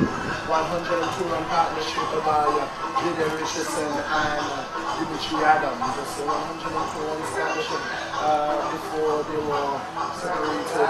Dimitri Adams is still there. He is on 77. And he is for the series. Let me see. We have some 4 overs to go. Terry Adams has walked here, please. So we will look to score 200. Very possible. Yes, very possible. Number 5 on his back is going to bowl into the right hand with Terry Adams. Yet to play. Yes, if it's a baller, it's a long off. And now deep at the cover boundary, back to the point. It would be nice to see Millington, someone batting the full 20 overs and scoring 100. We have seen, I think Burton got out close to the end. Did he bat out the 20 overs for the Razor Massive? No, Anguilla has batted 20. Here is Neville Hamilton. The ball to Terry Adams. Adams is hitting this one down to long on. You have 1 for 1, looking for a second run. You are going to be coming back now. Terry Adams is off the mark. He is on 1. And total moves on to 161. It's Dimitri Adams. He's on 77. My 43 so runs. It's for him to the first to score 100. Magical figure. 78. 78. He's on 78. Here is Dimitri Adams. Reverse sweep in this one. Down to the man at backward point. The front for 1. And that's why they're going to get him on there. Sweeping on the cover boundary. And he became a square leg when he reverse sweep that one. So goes on to 162. And Dimitri Adams is on 79. He's on 79. Brings the right hand to Terry Adams. And strike, he's on 1. Number 5 on his back. Most of it from us here. Ball to Adams. Adams is sitting in this one. Dead straight. Just outside the answer. We're going for 1. We'll come back for a second. We'll get it easy. We feel very fortunate there that Walker was covering. Wow. You know, Walker covering. Wow. Terry Adams. And the total moves on to 164, sorry. 164, that's 2 runs. 164 for 2.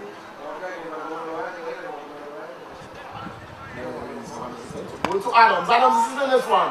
Down to mid-wicket. They have gone for 1. He will not start that one. That's 4. Over that walk there by the field. And coming around on the mid-wicket to his left. And the ball was struck fiercely by Terry Adams.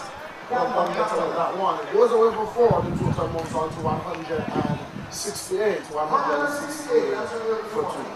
I was just about to sing the praises of Carlisle, who is mostly on the outer field and was doing some good work so far, but this time not as good. Here is Hamilton. Go to Adams. Adams is pushing that one to the right and backward point. He's looking for a single. He's sent back by younger Adams, his nephew. Son of here is Terry Adams hitting this one. Down the he's in the air. Oh my God. Well, could have taken that catch.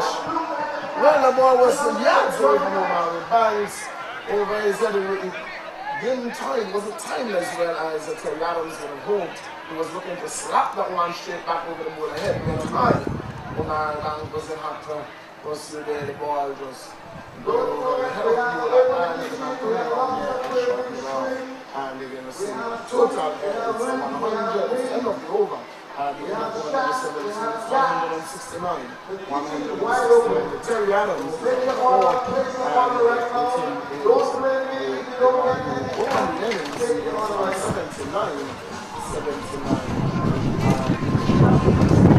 Yes, the Farrington Super Sixers going along nicely here. With still some way to go. 169 for 2 was the last batsman being dismissed, in that of Jadel Richardson for 49. But Terry Adams has come to the wicket and hitting the ball nicely, as you can see the breeze to the back of us has picked up just a bit. But his Banks back. From the far end, it's a ball to Terry Adams. Terry Adams comes to and then lead for Barry Banks. Barry Banks comes away. Pass somewhere around one. Ball to Terry Adams. Terry Adams is smacking this one. But straight to the shoulder and so on. Scoring is 169. 169 for 2. So number 18. The 2 to go after this one. Here is Banks. Ball to Adams. Ball to Adams. Adams is coming back and just steering it to the left of that point. Gets on for one. There can be more there. And Delano comes around. Well, alert today to what was going on. He threw the ball from behind over the keeper head. The keeper reached for it off the tip of his glove. And there was absolutely no need for that. Terry Adams is the 5. The total goes to 170. 170. We'll be disappointed if they don't score 200. Yes, certainly they will be disappointed if they don't score, if they don't get in excess of over 200, because they have set themselves a good platform. They've still got a number of wickets in hand and can really launch as well.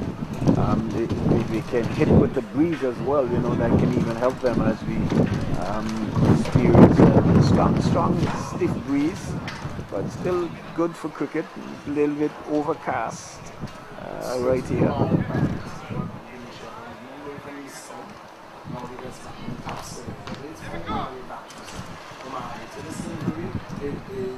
MegaCharles sitting this one in the air, down to lawn. You're gone for 1.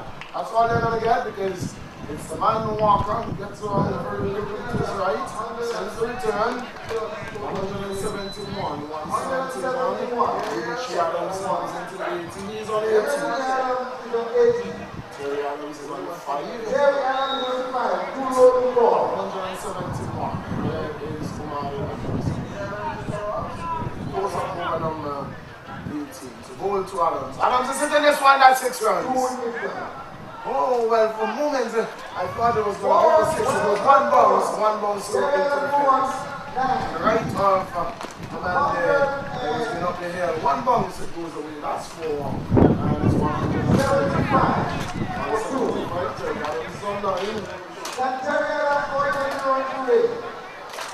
Terry Adams came to the wicket and said, I am the pinch hitter of this team. I can do it. Anybody can, I can. There is Omari Banks. Ball to Terry Adams. Ball to Adams. Adams is hitting this one to mid-wicket. They have gone for 1. That's what they're going to do. Because they're not on to 176. And Terry Adams moves on to 10. He was on 10. She was on 8. Can you get that 20 runs? Can you get that 20 runs? So desire to here is Omari Banks. So didn't she have cutting well. Nice man at that good point. They're gone for 1. They'll come back for a second. And that's all they're going to be. All going up the hill there.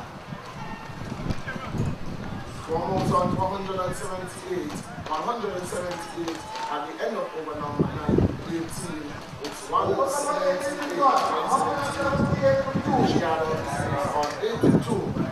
Adams is on 10, and two of us to score.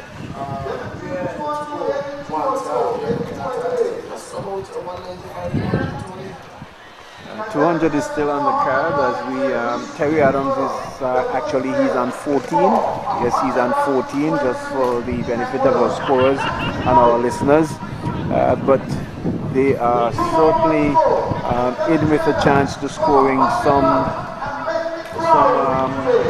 200 runs here this afternoon. It will all depend on the blowing pointers here as we see Neville Hamilton comes back from the commentary end, and he's going to bowl his final over. So we have 4 overs bowled by Walker, Banks and Lake, and this is Neville Hamilton's final over. Bowling to Terry Adams. Terry Adams, this is this one. Down to long. They've gone for 1. That's all they're going to do is return there. It's on to Hamilton on the bounce. That's the man who walked up. Terry Adams is to 15. 15 to 179. 79 brings Richie Adams, who is on 82 on the strike.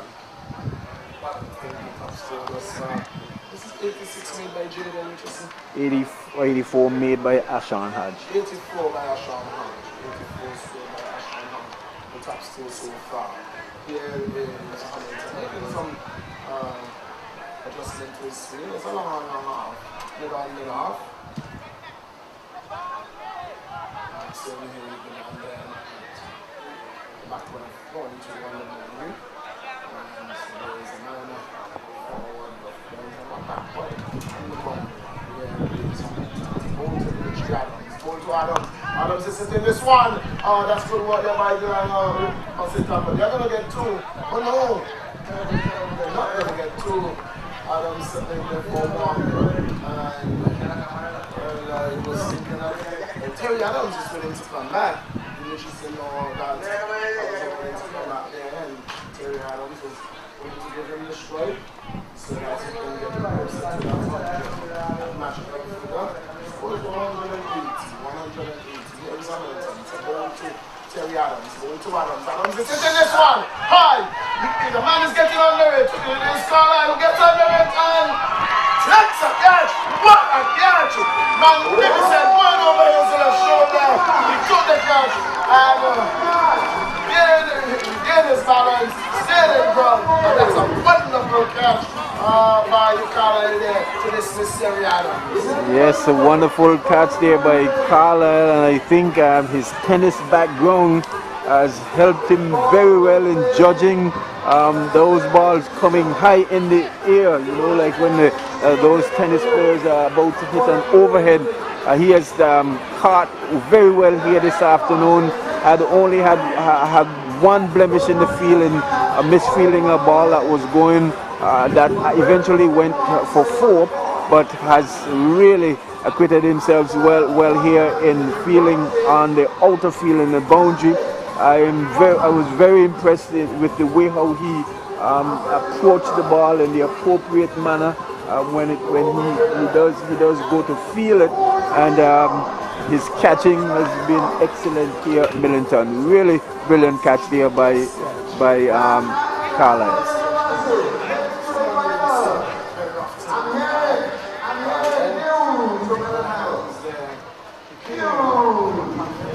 Yes. Yes, and he had to. Yes, he had to judge it with the wind as well because it's stiff wind. Yeah. He came in and then he had to pedal back and so and over his shoulder. Brilliant catch to dismiss Terry Adams. He's gone for 15 when the batsman is Rana. He's not a strike. It's Richie Adams. This is Hamilton. He's hitting this in the air. They have gone for 1, and when they come back for a second. No, come back there.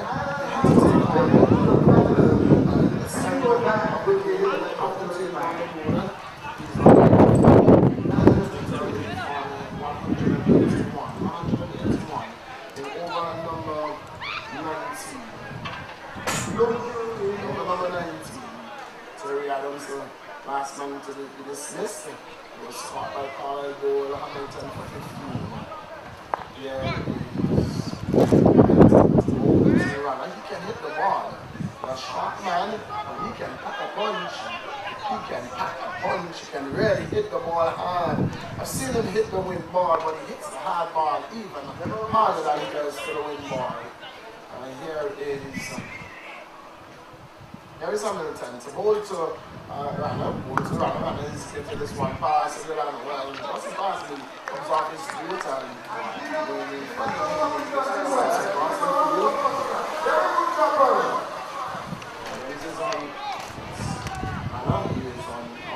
he's on 1. The total is 182. 182 for 3.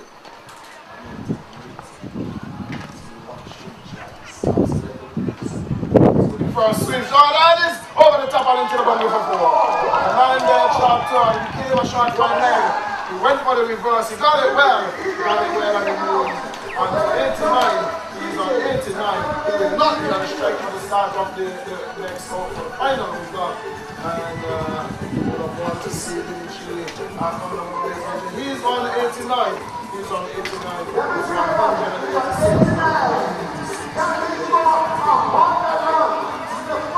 186, the Farrington Super Sixers, and with another over to go, so another 16 runs. If they so put themselves to get 16 runs, they will certainly reach the 200 mark, and they're giving themselves 14, yes, a good platform to really challenge the pointers, as they've really put some of these bowlers that the pointers, as we see the captain there, Omari, trying to maneuver his field. Delano is bowling his final over, and quite interesting that the Farrington only would have used somewhat 5 bowlers.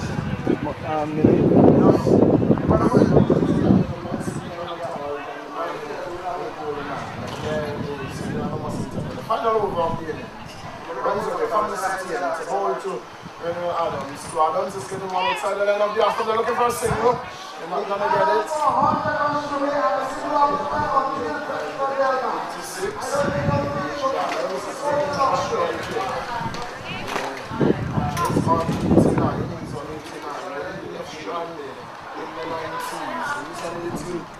He's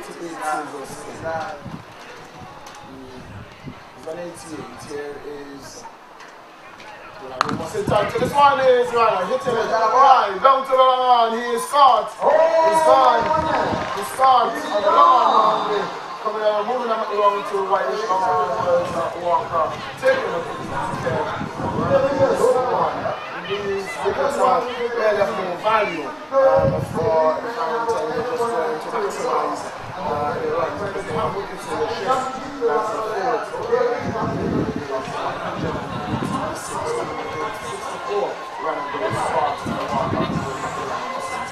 Yes, just trying to at least maximize and score off as many balls as possible in this over, pushing themselves closer to the trying to get to that 200 mark, but you can see the damage has already been done.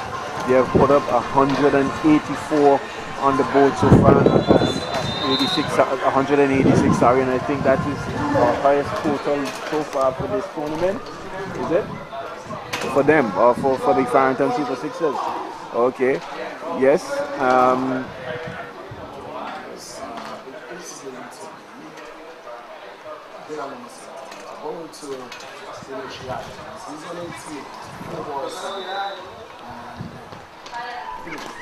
Waits for Mussington. Dimitri is hitting this one. Omari is getting under it. He's going to take the catch. He does. He does. Taking it right close to the ground. Dimitri Adams goal in the final over. He's not going to get that 100 and he's not going to match the 20 overs. He's gone. Caught by Omari Banks. And the keeper goes across there. And the field man says that was a good knock lad. He's gone for 88. Hot by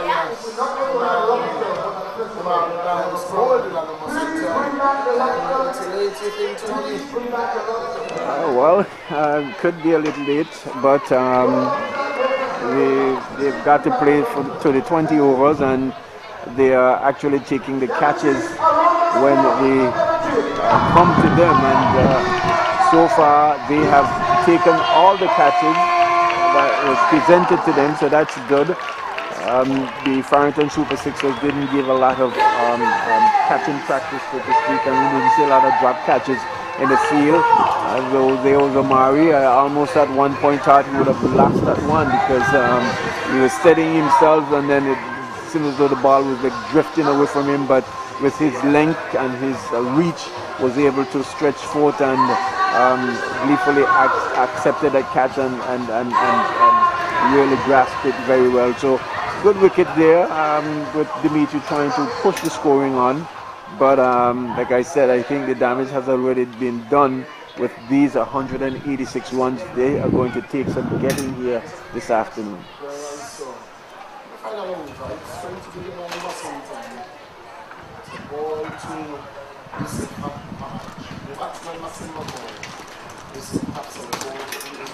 This one is working this one. You're going to get runs here. They've gone for one. We'll come back for a second.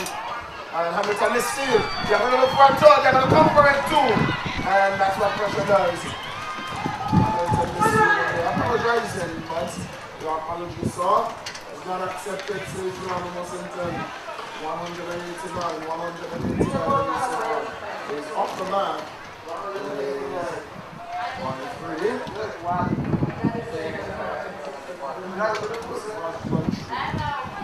Masimba going to strike now. Bowens.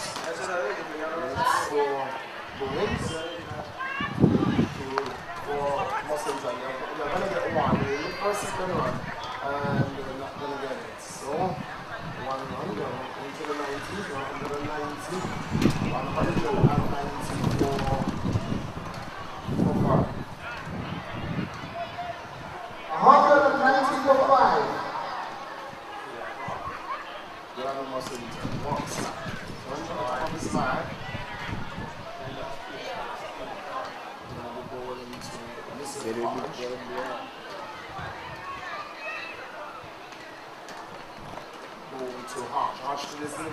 Hitting this one, it's in the air. Somebody's going to get under it. It's one. Is he going to take the catch? He doesn't. And they're going to go back for 2. That should have been taken. The final ball of the innings. Not catch, not taken. And the score ends up at 192.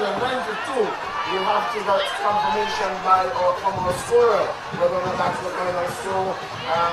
But to continue here, from us here, 192, 192. It's a single going.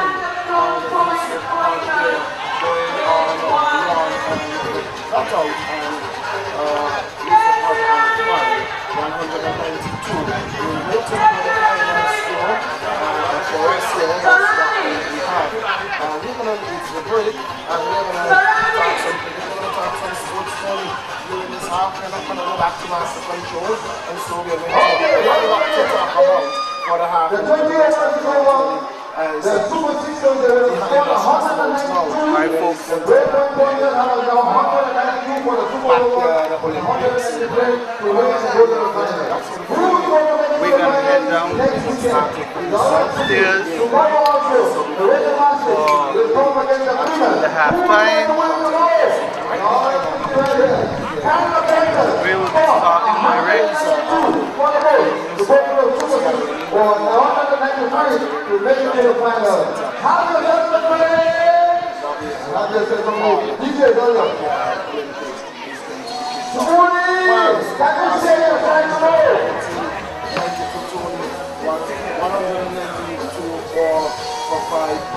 Represents a very competitive position to be in at halftime.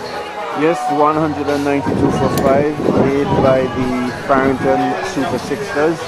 After winning the toss and deciding to bat, they have certainly set themselves a a good target here and set the blowing point pointers as well. A chase that they have not seen so far for the tournament, and will take some getting, but we know that cricket is a game of glorious uncertainties, and so we don't know what will happen, and the Farrington Super Sixers had certainly given themselves a chance to at least come out and win this match and enter the finals. However, Millington, what I can say though, I was watching a game of cricket about 3 or 4 days ago with the West Indies legends playing against the India legends as well. And the West Indies legends were given a chase of, I think, 218 runs. You had the likes of Lara, who was captaining the side, Dwayne Smith, William Hawkins, Narsingh Dean Ryan. You had other players like Nahindra Nagamutu, Ridley Jacob, and all those boys. But when I was looking at the match, I saw the West Indies set off to chase 218 runs and got within 10 runs, of overhauling the total. I saw some really splendid cricket, especially from the 53-year-old Prince of Charlestown, Brian Lara. And I think had he not gotten out trying to chase those runs, they certainly would have been in with a chance. But the Indians, I think was more equipped in terms of their depth in their bowling and their batting as well, and they have gone to the finals. The other semi-final match was played yesterday between, I think it was Sri Lanka and South Africa. I'm not too sure who would have won that match, but what it brought back was some great memories of the fighting spirit of West Indies cricket that for some 20 years and counting was kind of lacking. Only in recent times we have seen them trying to put themselves together and to get back on winning ways. So we will see what would happen here with the Farrington Super Sixers, but it's a great encounter here this afternoon. If you're not here with us on the park, you definitely can come out. It's a little bit overcast, but there's a little bit of sunshine and a good strong breeze. Still a good day for cricket later. Very good day for cricket indeed. We're going to open up from the back of the show and back into the series and taking the T20 over Sri Lanka and the new tour at T20. The one day T20, now we're going to a test match.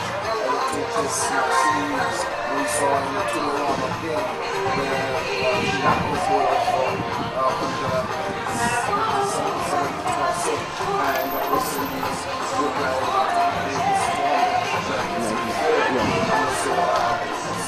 all half centuries of our West Indies players, they are looking good going into the test match tomorrow. Well, we can tell you here after the game done with Qatar in this Yanka T20, we have the top I'm going to run the top basket, I'm going to run the running for bowlers, the top 10. JM Smith from 277 runs from 190, we ball a strike rate of 101 from 4 balls to 7. Coming in second, one of the Farrington Super Sixers are favorite in this tournament.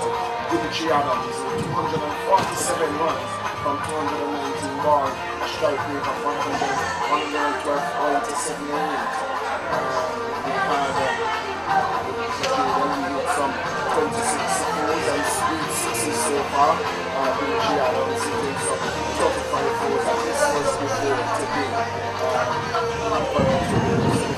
Beyond board for the Beamers, he has 234 runs from 215 balls, a strike rate of 108.83, 19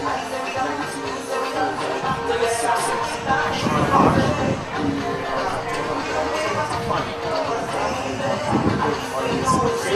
has 201 ball, strike rate of 111.54.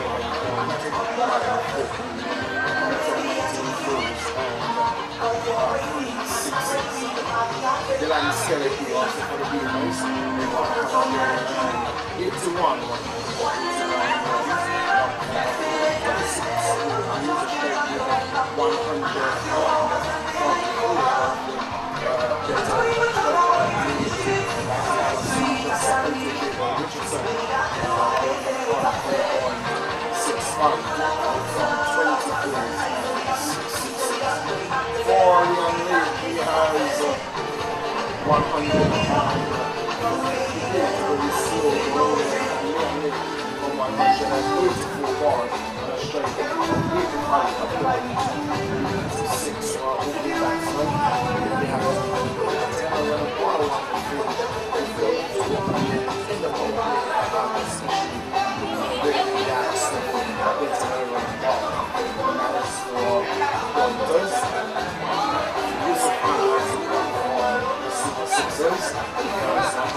Just before we get to the bowlers, what was good though is to see that the batters themselves, they came out and acquitted themselves well as often as they can for all the teams across the board.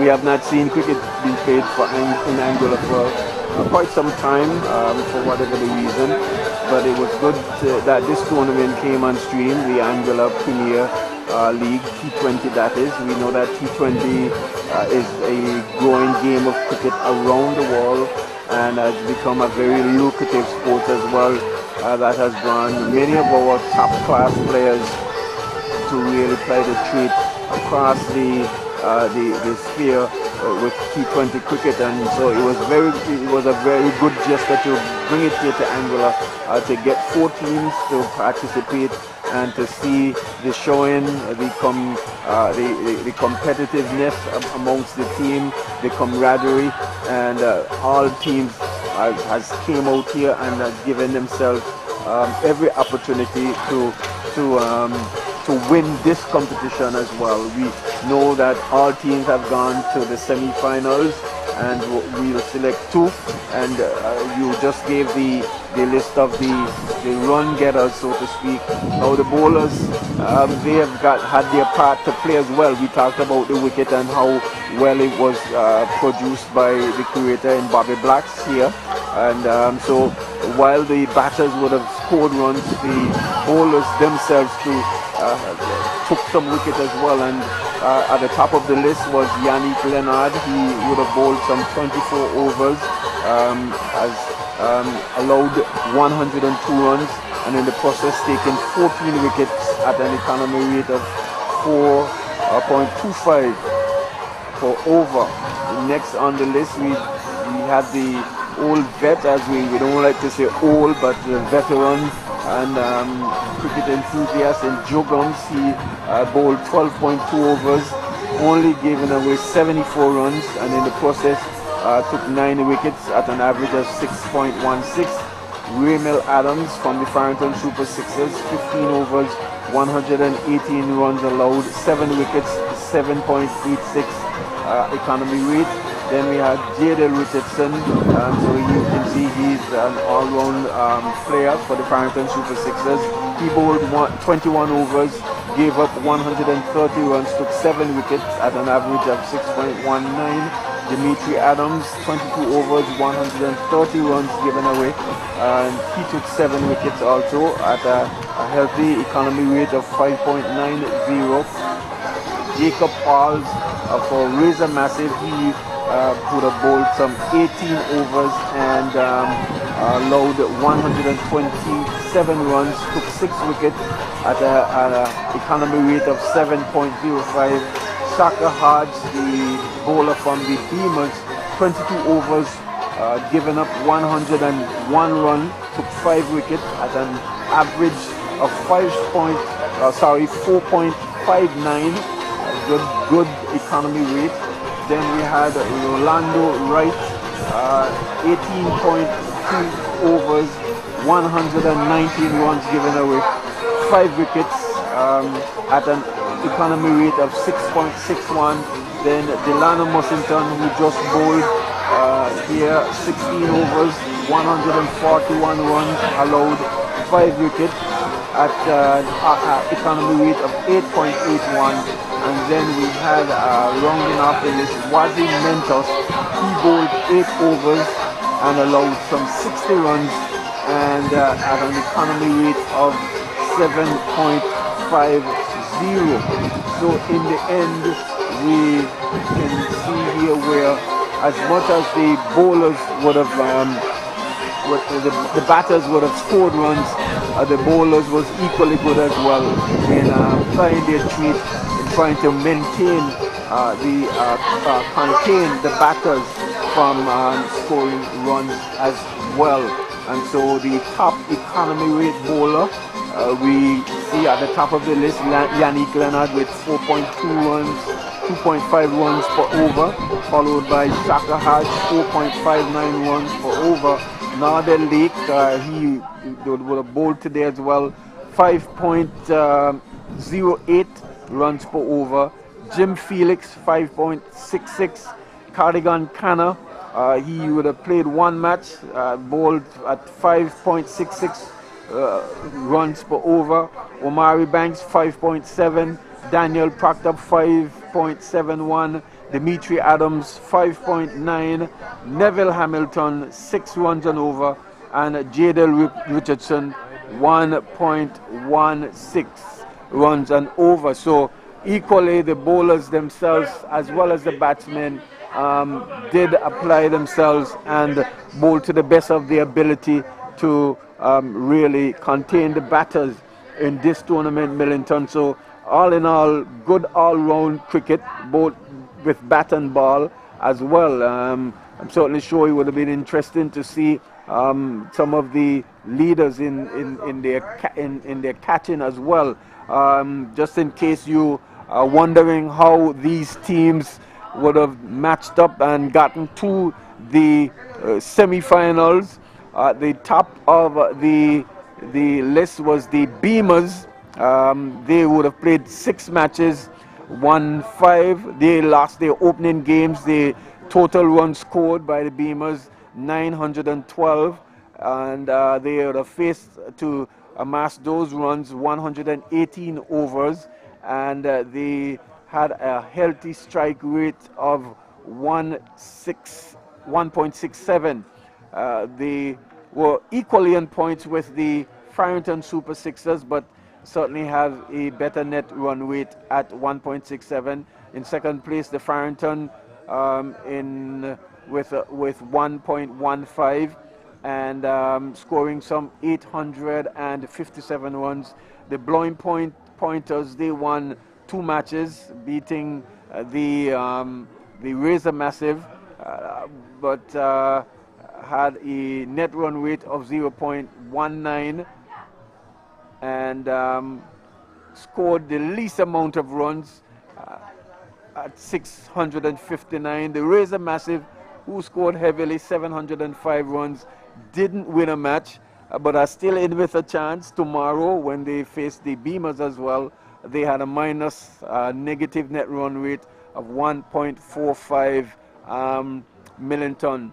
The Farrington Super Sixers, they started off very well, losing in their final preliminary match, that is, to the Beamers, and one would say those two teams will be the teams to beat in this competition, but they've got to play and get to the finals. The Pointers are still in with a chance chasing this to 197 runs, Millington. Yes, because a game of glorious uncertainty.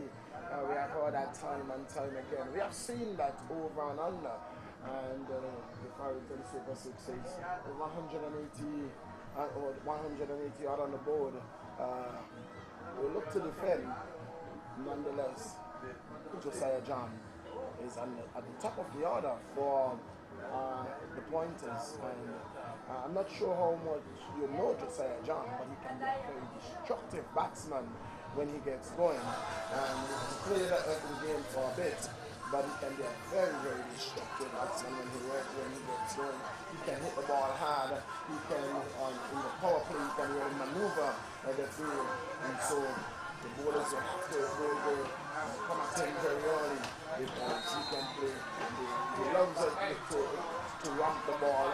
He loves to hit the ball square, and he can go big over the top. Yeah, so we will look to see, and just before we venture into some other sports as well, because we know the Anguilla footballers team traveled yesterday to Miami en route to Santo Domingo for the World Cup qualifying matches.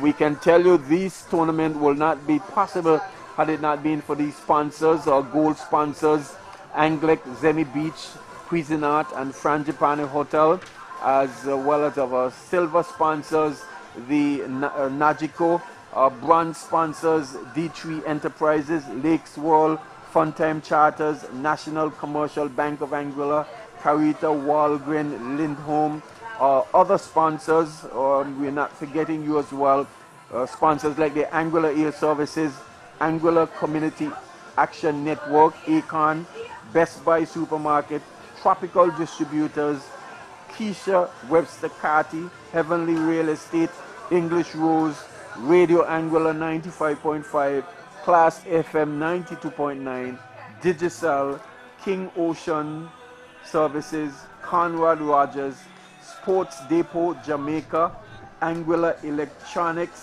and the Anguilla Printers. Had it not been for all these sponsors in this tough economic time, Millington, we would not be able to produce this tournament. And so we want to thank all of our sponsors, and we are happy that you came on board, and we pray that you continue to sponsor as things get on the up and up, Millington.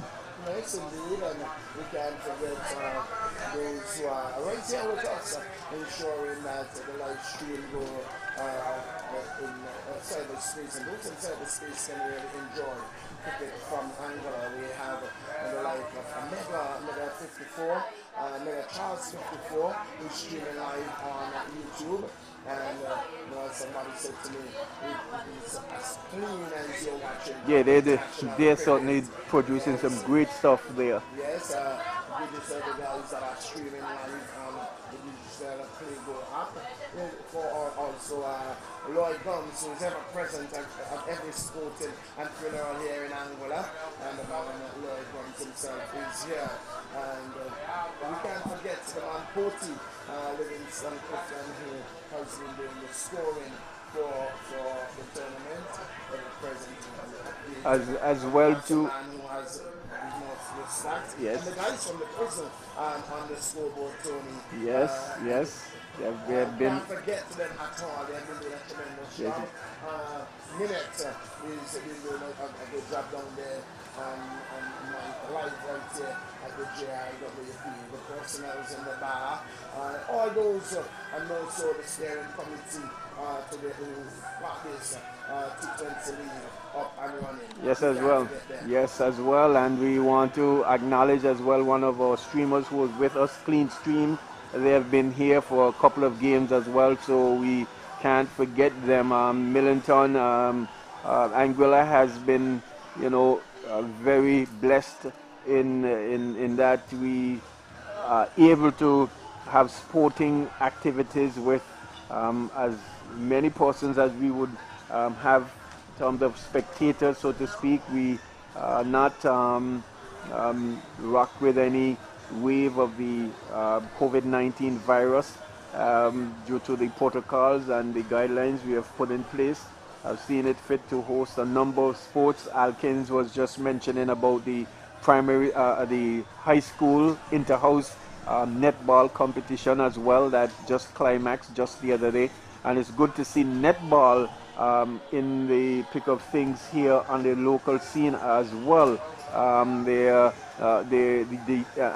it's good to know that the Association for Netball is really helping the schools as well to build that sport. And we saw some of the the young ladies playing through the primary school and the high school inter-house competition. We have seen the business league as well, where netball is concerned. So netball is one of the sports that is on the up and up as well.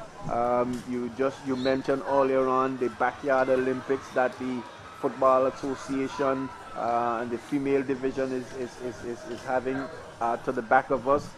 They have got a new coach as well as the national football team. They left yesterday. Your thoughts? Yes, it's, I mean, you know, Tony and this week netball and inter-house, you have to speak loud and proud that Orange House is that's my alma mater house, Orange House. Orange House, you know, since some time a couple years ago, I took on coaching Orange House at cricket, and since the last of the tournament, Orange House is the defending champion. So Orange House is my house. We won the Tigers, you know, won in the female road race last weekend. You know, it was a tremendous actually booked 27 years actually booked of doing this, and it is a tremendous legacy for a man who has left his mark actually booked and is continuing for his children, ensuring that the road race, both the bike and running, is continuing.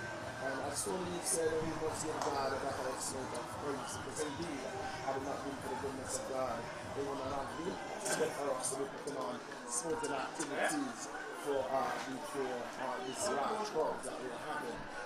So we give God thanks and those in authority who are ensuring that the protocol being reinforced. Because it's one thing to put things in place, but you know, everything that you put in place has to be monitored, has to be managed. And so for those who are managing and doing a good job of frontline workers, police officers or nurses, we say kudos to you and thank you for keeping our country and nation safe.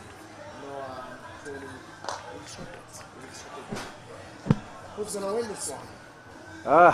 Well, I don't know. It's hard to say. Ask me after 10 overs. I might be able to tell you then.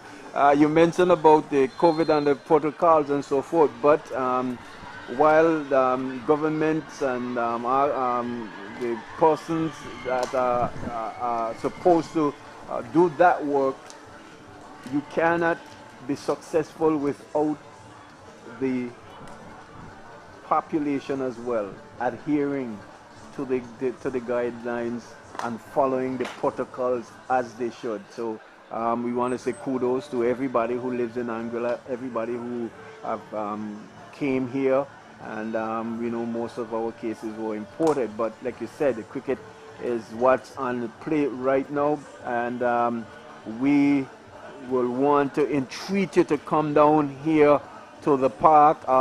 Like we mentioned, our sponsors, Radio Anguilla and Class FM 92.9, they have been with us since we would have started, and over time we have heard so many feedbacks from the comments and from the commentary from the broadcast that we've been producing here from our makeshift studio, commentators booth, so to speak. And we want to say kudos to the park staff as well for creating this atmosphere, this platform. If you know, if you are not at the park, we are actually on 2 containers, but in good state. So good so far. Yes, and so far, the wickets are Tony, if you could talk about the ambulance over here. the wicket has been a tremendous wicket so far. Every weekend, the man Bobby Blacks, he has been doing John Jeffers,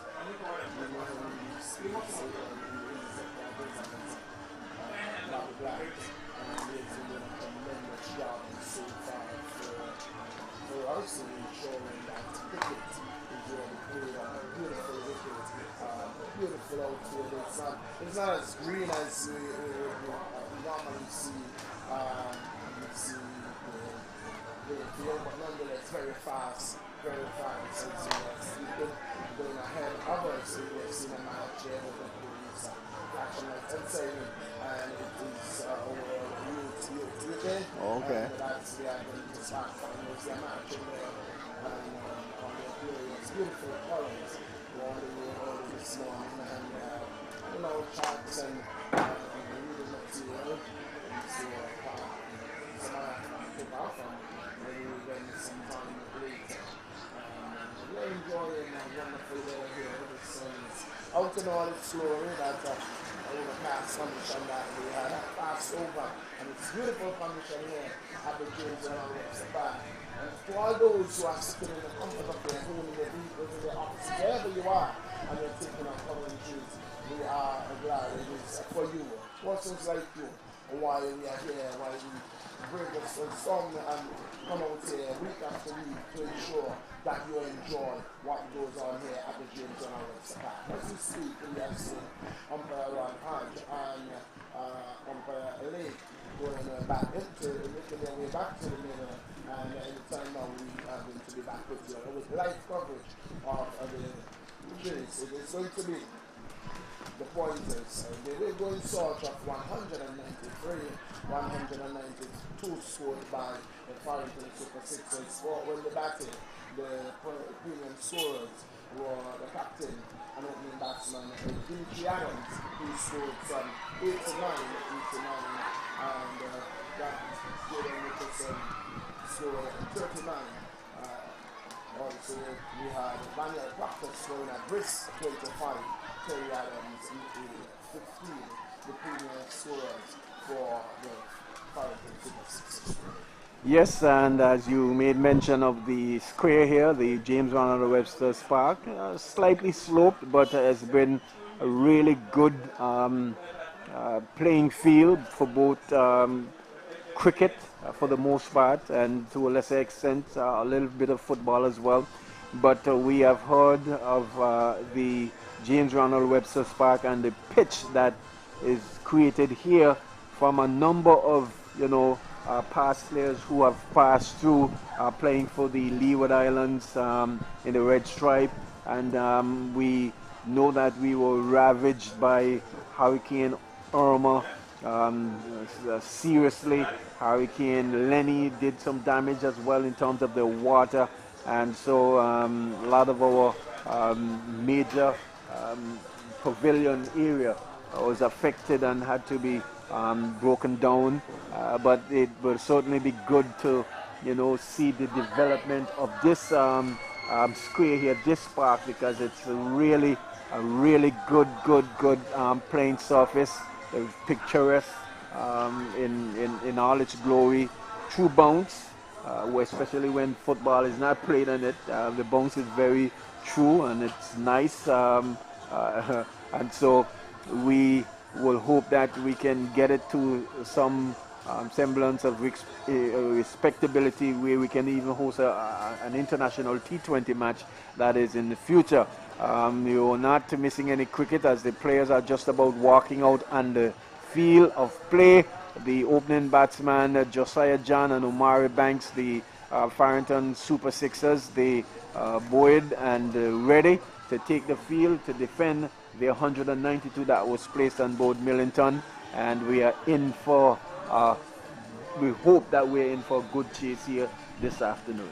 Well, we're going to be in for the Senator Omar Banks and Josiah John, who will be starting for the pointers. J.L. Richardson is going to be starting for the Super Sixers. He will be run away from the CTN as you say, welcome to Sultan Rogers in Buckinghamshire. And so far so good.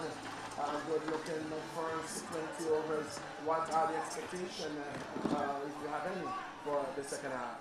Well, we're going to see some positive cricket, if nothing else, as I say good afternoon to all our listeners, because the only thing the pointers can do now is to make a great, massive attempt to make these runs. And in the first 6 overs, this gives them a golden opportunity to take the attack to the Blue Jays, the Farrington Super Sixers. And if that happens, and that's why Omar is there, and that's why John is there. Jaden Richardson to ball to Omari Banks. First delivery. Outside the line of Justin. Oh, very nearly hitting that off stump. Josiah John looking for the single. Omari Banks was interested.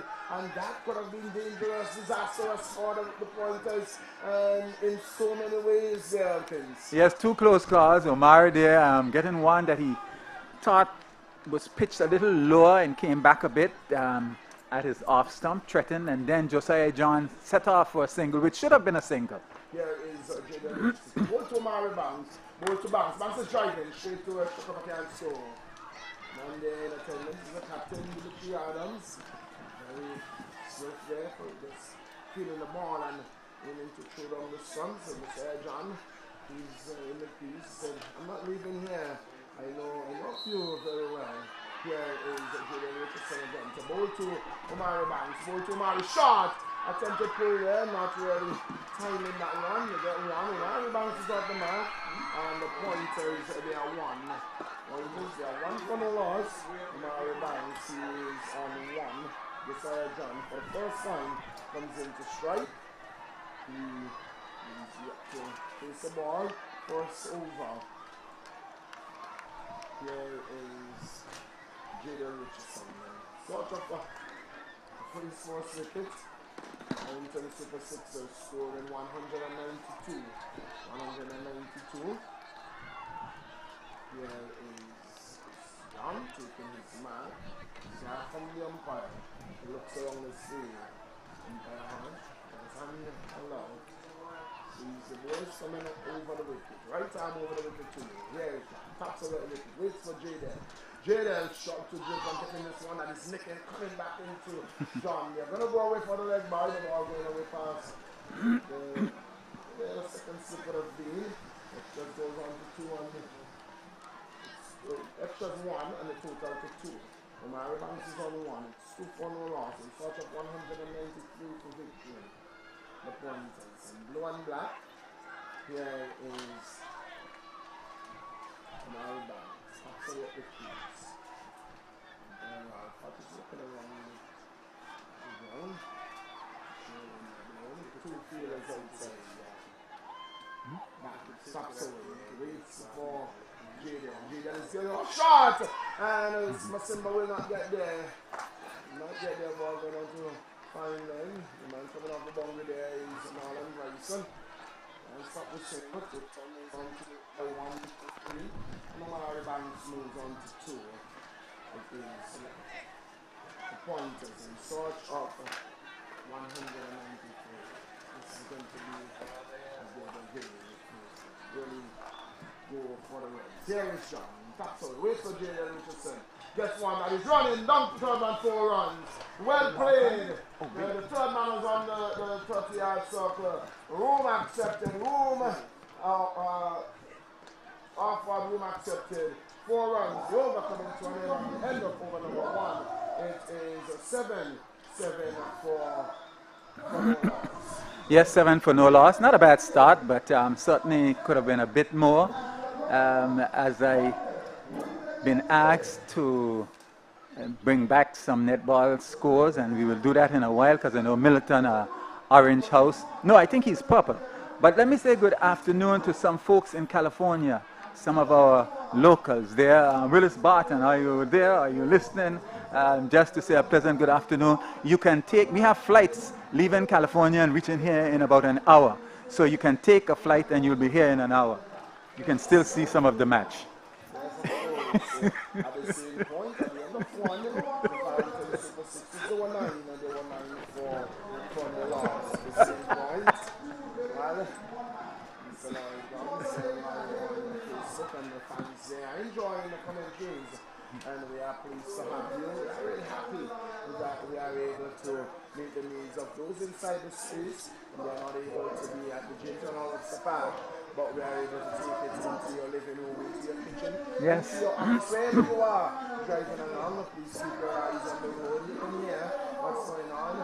But it is really a pleasure bringing you live coverage to the folks at Radio Anguilla 95.5 and 92.9 Class FM. Yes. Taking our commentaries to those who are not able to make it. MegaCharles54 Clean Stream was here earlier. And indeed, digital playboy. Massimba Boy runs away from us. The ball to Omari Banks is playing this one to me. That could have been a single symbol. And the man there, Ramadan, is going across the way, is alright.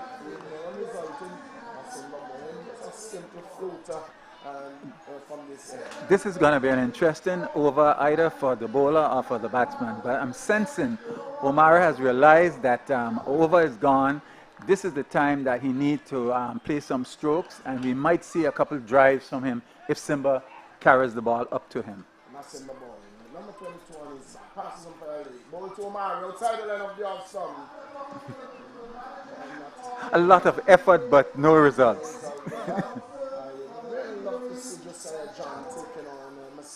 Yes, yes. I totally agree. Yes. I really love to see John play he loves the faster ball. He loves the ball coming on to the bat. He doesn't back away from a fight at all. That's in my ball. He runs away. It's a ball to Mary Banks. To the silvery Banks. He's getting one shot and he's swelling. The ball coming off the inside edge.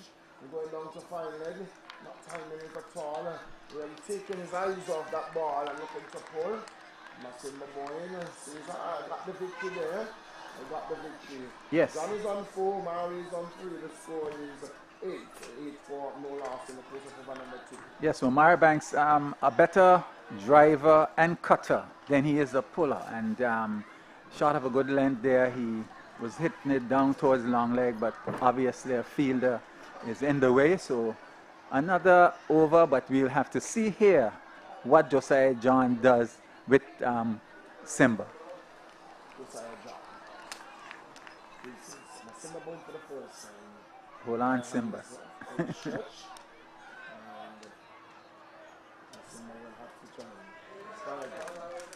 He's eager. John comes away. Waits for Massimba Bowen. This is a battle of Vincention. This one's outside, wide outside the line of Johnson.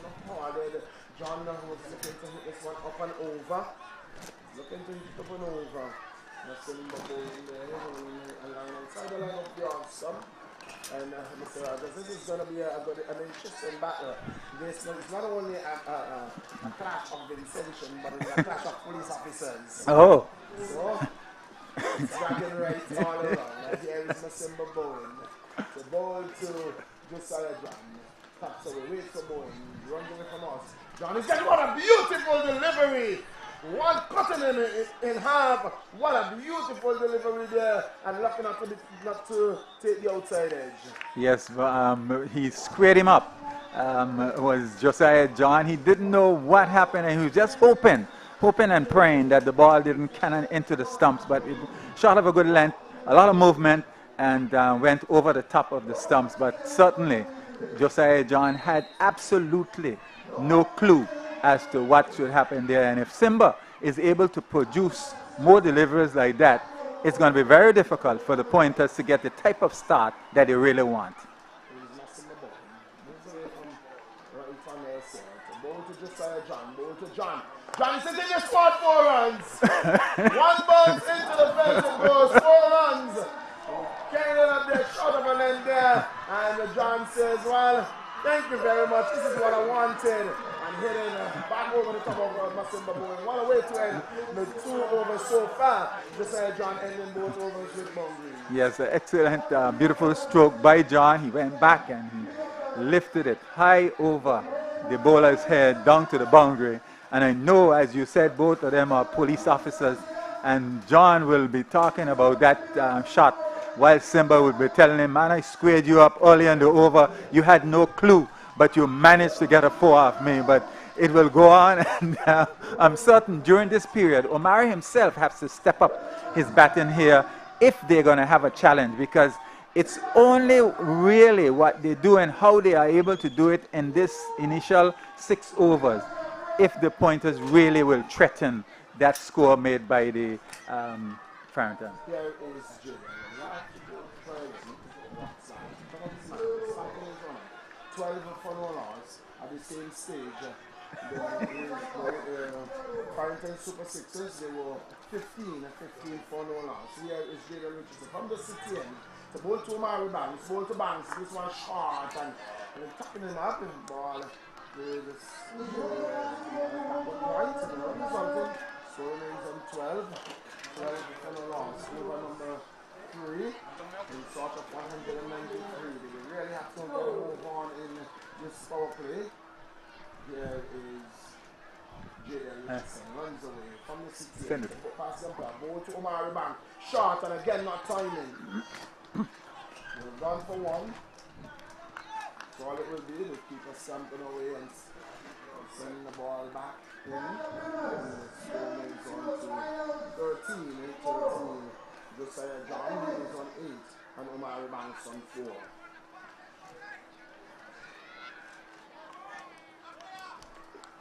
Josiah John, the right-handed batsman. No shot the batsman into on strike. Jaden Richardson is Gone. 4 runs. Jaden Richardson, that one was a short. John there giving himself room and here's in the field between the man trying to backward point and it raced away for 4. And Josiah John, a man on mission, he is on 12. His first 3 scoring shot and one to the boundary. Yes, he always need that little igniter, and that was it. And I believe once he gets going, normally he's a very dangerous player once he gets going.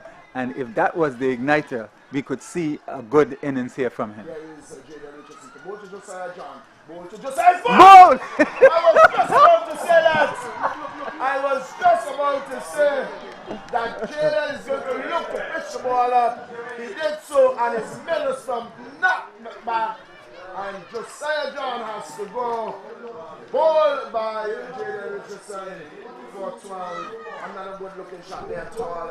Not a good looking shot at all there from Josiah John. After playing a lovely stroke earlier, he went outside his leg stump and was looking for a heave-o, and the ball was carried up to him and cannoned into the stumps, and Josiah John, the early hope for the pointers, has gone dejected to the pavilion, and no doubt the pointers here will be hoping that the Walker, who is a pretty good batsman. I don't know if he is the type who would want to go at it from the start, and really they need to, because Omari isn't in any form, isn't in any touch, isn't really getting the ball away as he could or should, and as it is right now, the overs beginning to build, and within the 6 overs is when and where any team wants to score rapidly while the field is in with only 2 fielders out, and usually with the fast bowlers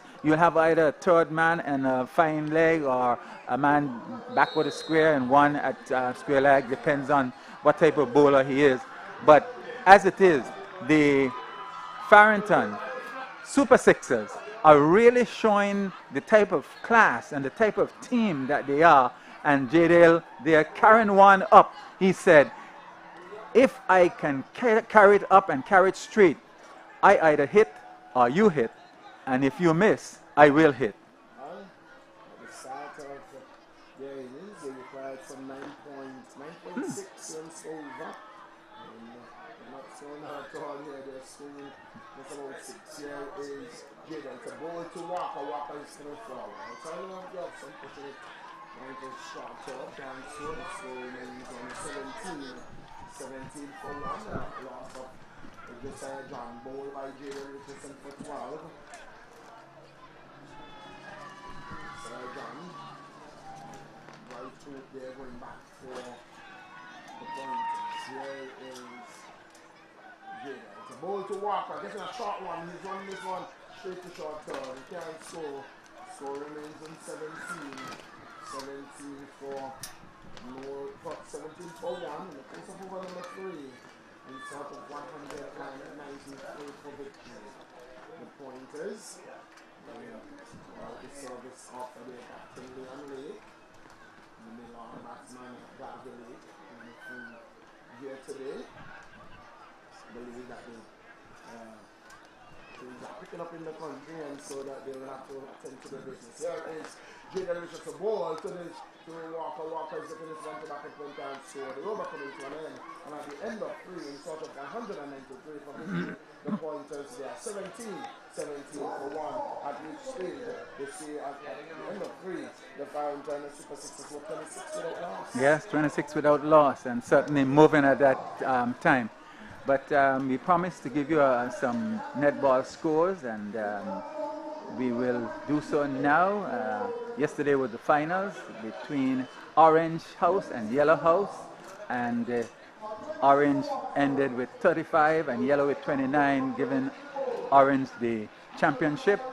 And then in 3rd and 4th place was Maroon House 31 and Purple House 28. So 3rd place and 4th place respectively, and we'll get back after this. Here is a simmer ball. It's a ball to Omari Banks, ball to Banks. Banks is getting one on the pads, can score. And there to the man. Backwards there. Backwards there. That's to the right of the umpire. That's in the ball. Fast bowler. I remember the days when Simmer ball was over. Himself and Marlon Bryce, he would hit that wicket and the ball would go over the top of the keeper.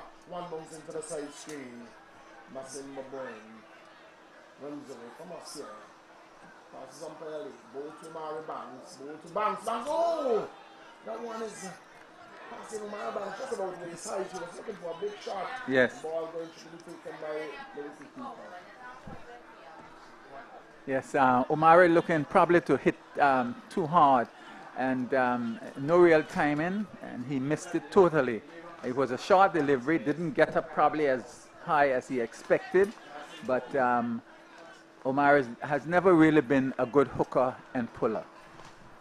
Indeed, and it's still in here. Here is Massimba Boyne. The ball to Omari Banks. Ball to Banks. This one goes out of the ground. What a shot! Glorious stroke! It goes away. When you were talking about not a good hooker, not a good puller, you rest it down. Omari is going to deal with it. Yes. And he dealt with that severely. What a shot over the top of mid-wicket, and it goes into the ground for 6.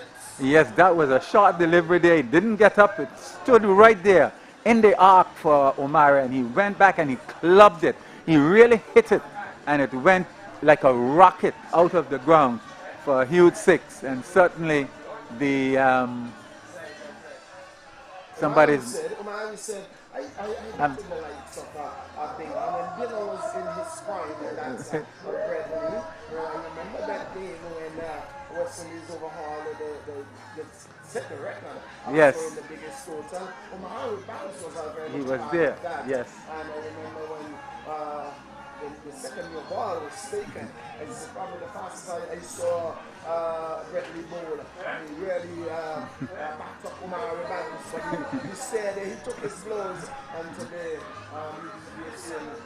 he wasn't able to pull Bradley. No. He's hit with disdain. Yes. I'm wondering if they can find down in Broody ground, Dicene ground, way out. Omari caught that short delivery, didn't get up, and he really give it the treatment that it deserves. So they are here waiting on the ball to return, or replacement ball. It seems as if the ball will return. And just let me go back to some of the netball information for those who are waiting. I hope I will call these names right. I'm seeing them for the first time. Purple House, the outstanding player there, Aliyah Douglas. Maroon House, Zayla Warner.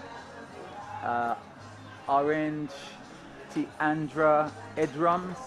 And Yellow, Trinai Hamilton. So those are the outstanding players for the various houses. You have to thank the coaches. You have to thank Natalie,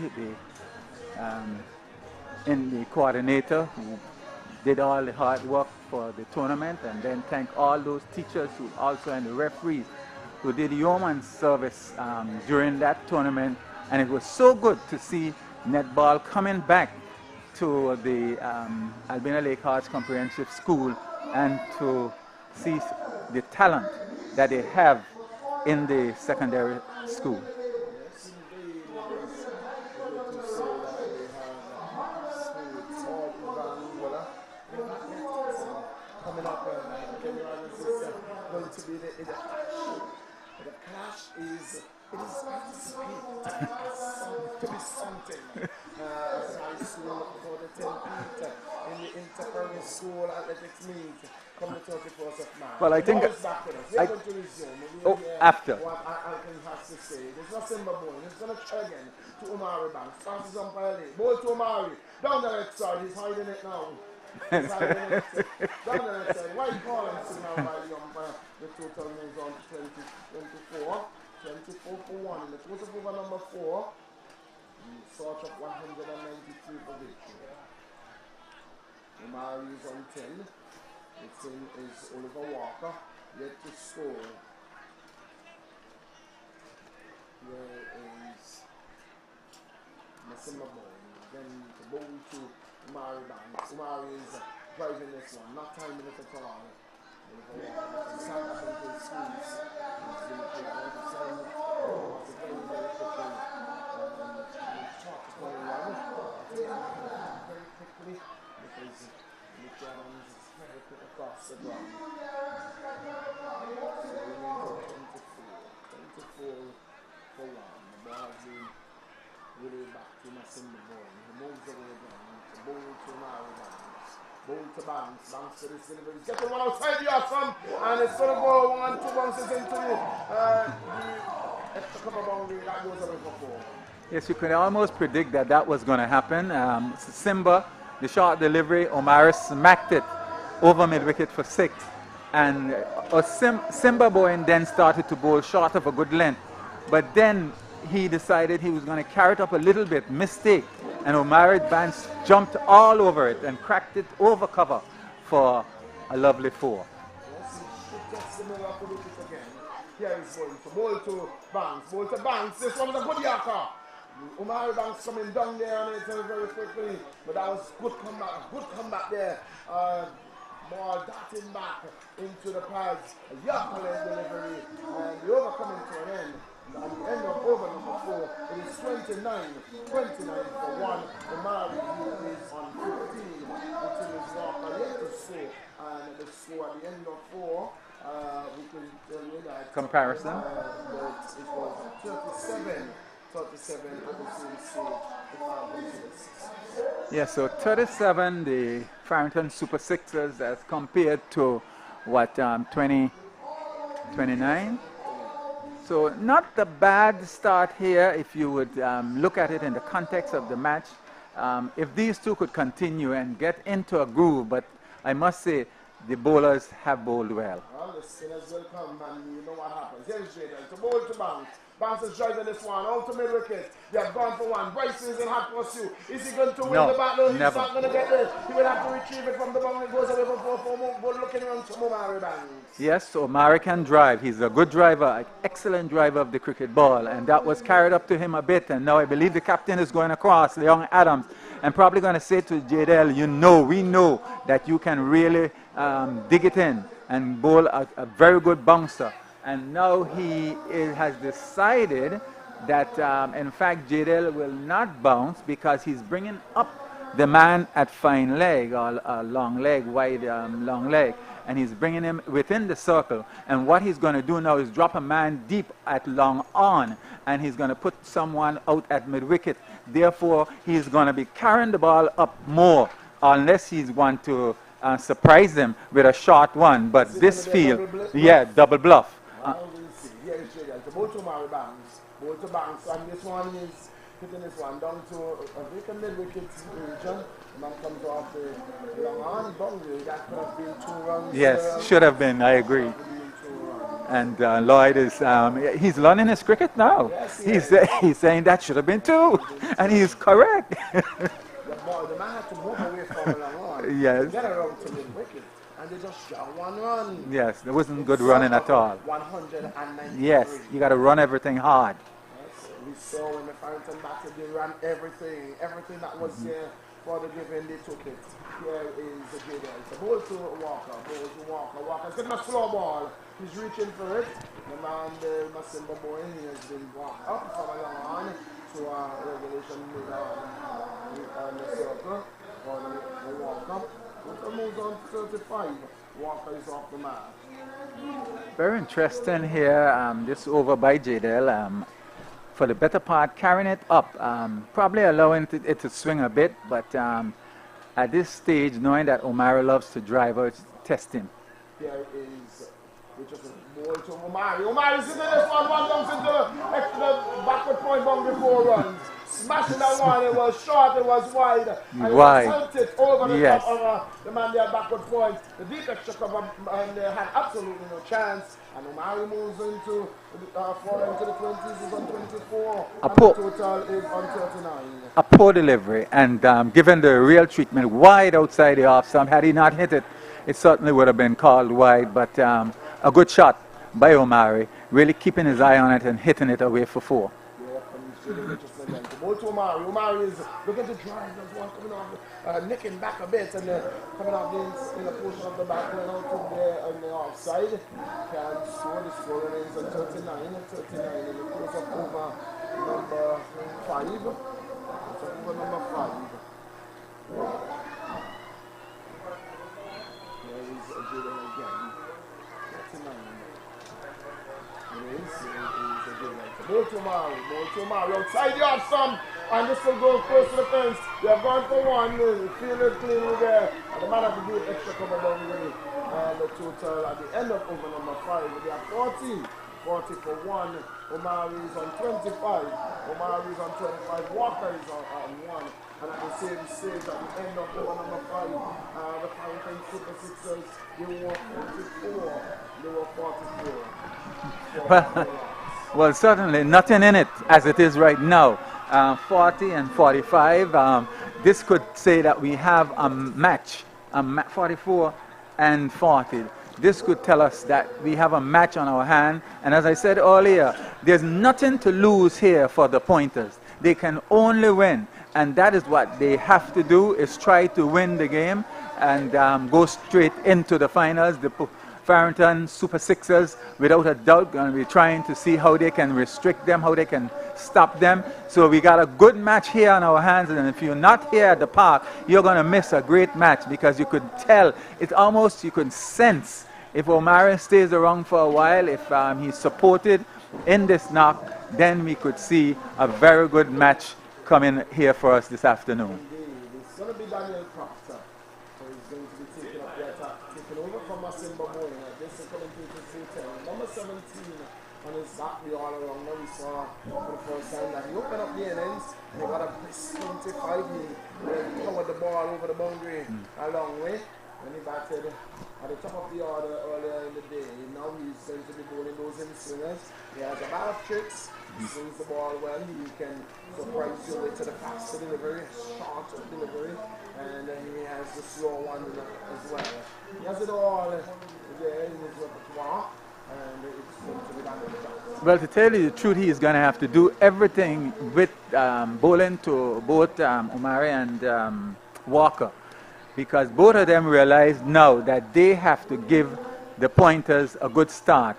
And the difference here is that Daniel doesn't have the pace like Simba Boyne, and Omari will not be worried too much as to the pace of Daniel. He knows he's either going to be just short and thereabout, and he'll be able to pay his strokes. Here is Daniel. So Omari bangs, so this one is hitting this one. Pass extra cover, he's going to go into the fence. You can give up the chase as it goes into the fence, so just about now 4 runs. Precisely as I said, Omari no, he doesn't have to go back or worry about his nose being knocked back by a lifting delivery from Simba. So he recognized that you have the slower the bowler. He's going to first try to find his line and length, so he's not going to really drop short. And if he drops short with the pace that he has, he's going to stand up to be pulled again somewhere down to Dicene. So it's a chance here that O'Mara could really turn the screws here on the Farrington Super Sixers, but we'll have to see how he go at it. He will have to do it. Here is Proctor. The ball to O'Mara Banks. Ball to Banks. Banks is getting one that is holding this one outside of the off stump. Yes. Stands tall and pushes out to extra cover. No resulting. O'Mara is on 29. It is Walker, he's on 1. It's 44. 44 for Monos. 44 for 1. 44 for 1. Over number 6. The final over of the power play. 43.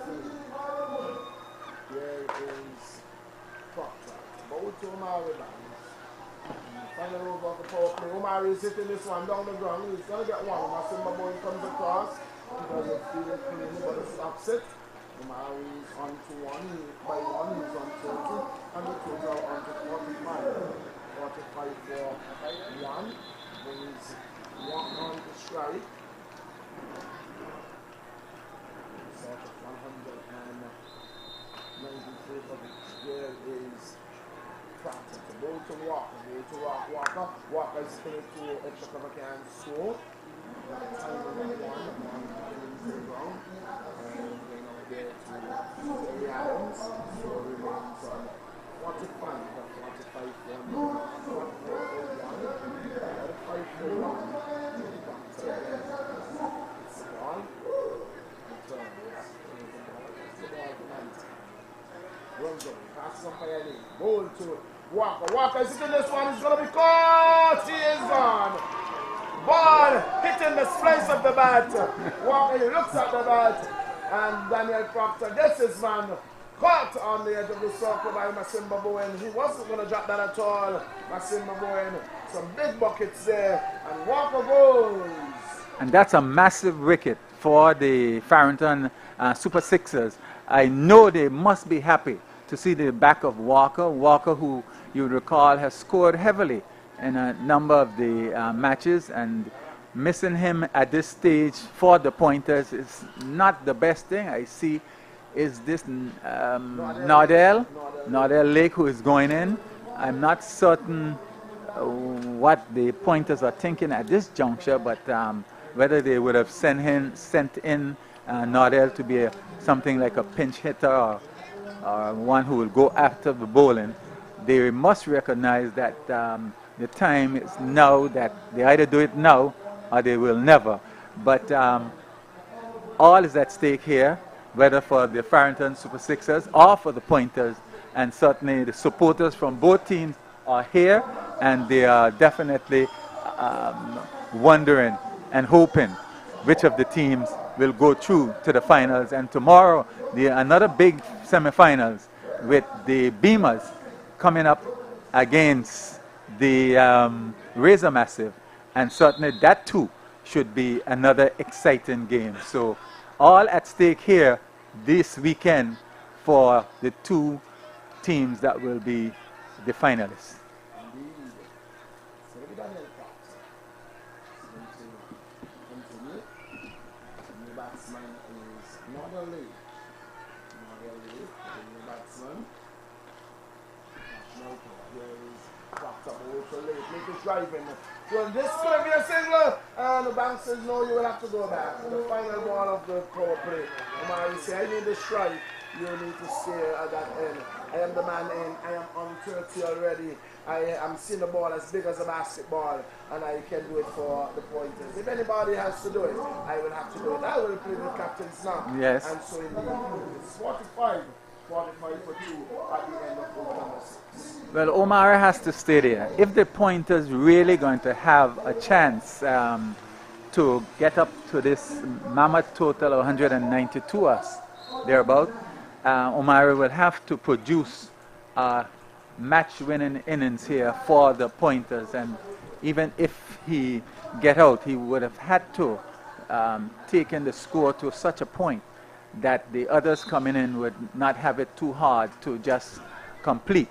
But at this juncture, it seemed as if the spinners will come into action, and it will be how the two batsmen, Nardell and Omari, will be able to approach this new variety. From what we have seen so far in things is that from the spinners, they have gone somewhere around 4 or 5 runs for over, and that is not near enough what the pointers is requiring at this time. They started their innings requiring 9.6, and so at this stage they will have to really pick it up. They are still just over 7 runs and over, and so it's spin coming into the attack. Omari Banks will have to take the ball by the horn, or the Farrington can already secure the points into 5 runs. This one, the first one from the Michigan, so into forward square there. Not the boundaries and in the return. So, 46, and 31. No, there we go. Yeah, too slow. Captain of Super Sixers.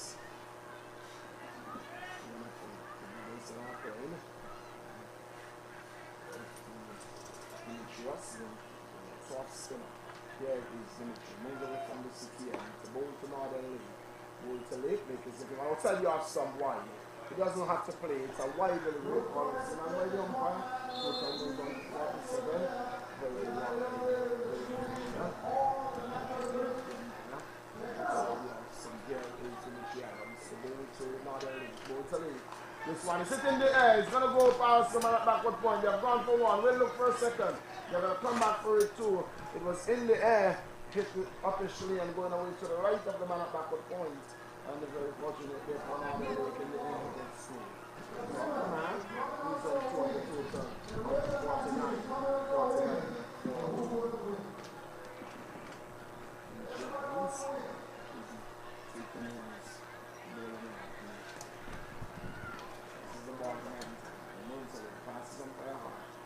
49. Very slow, and this is a loopy delivery. It's a backward square. They've gone for one. That's all they're going to do.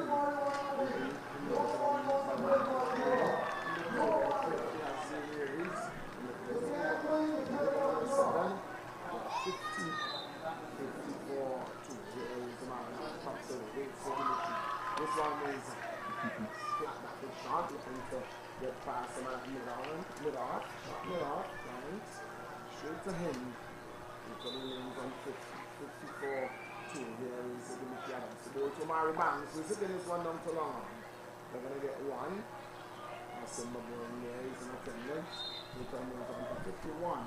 And then Omari Banks is going to 32. There's a cover number 7. Such a club from the victory. The Super Sixers. They are 51 to 2. Here is Dimitri Adams again. It's a ball to Northern Lake. Ball to Lake. Lake is looking to hit this one around. Doesn't make contact with the ball, but should be taken by umpire. It's overcoming to him at the end of over number 7. It is 51 for 2. And at the same stage, the Farrington Super Sixers at the end of 7, they were 59 and not much in it.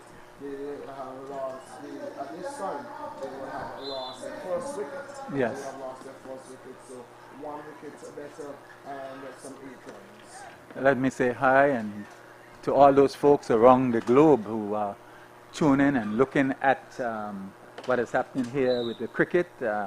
Ernie, I hope you're doing fine. I know you would miss the type of weather that we have, but certainly glad to hear for the cameraman. She said that the camera is doing a great job. So guys, tip your hat. Thank you. Thank you, Ernie, and continue to look and continue to listen. So the practice will continue from this community to long on. Okay. From the man at mid-wickets and then out. The four in the circle. And now back to point. And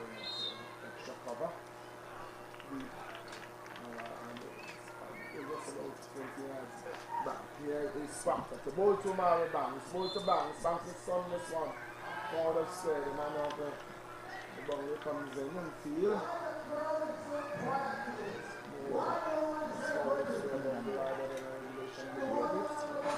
After the shot.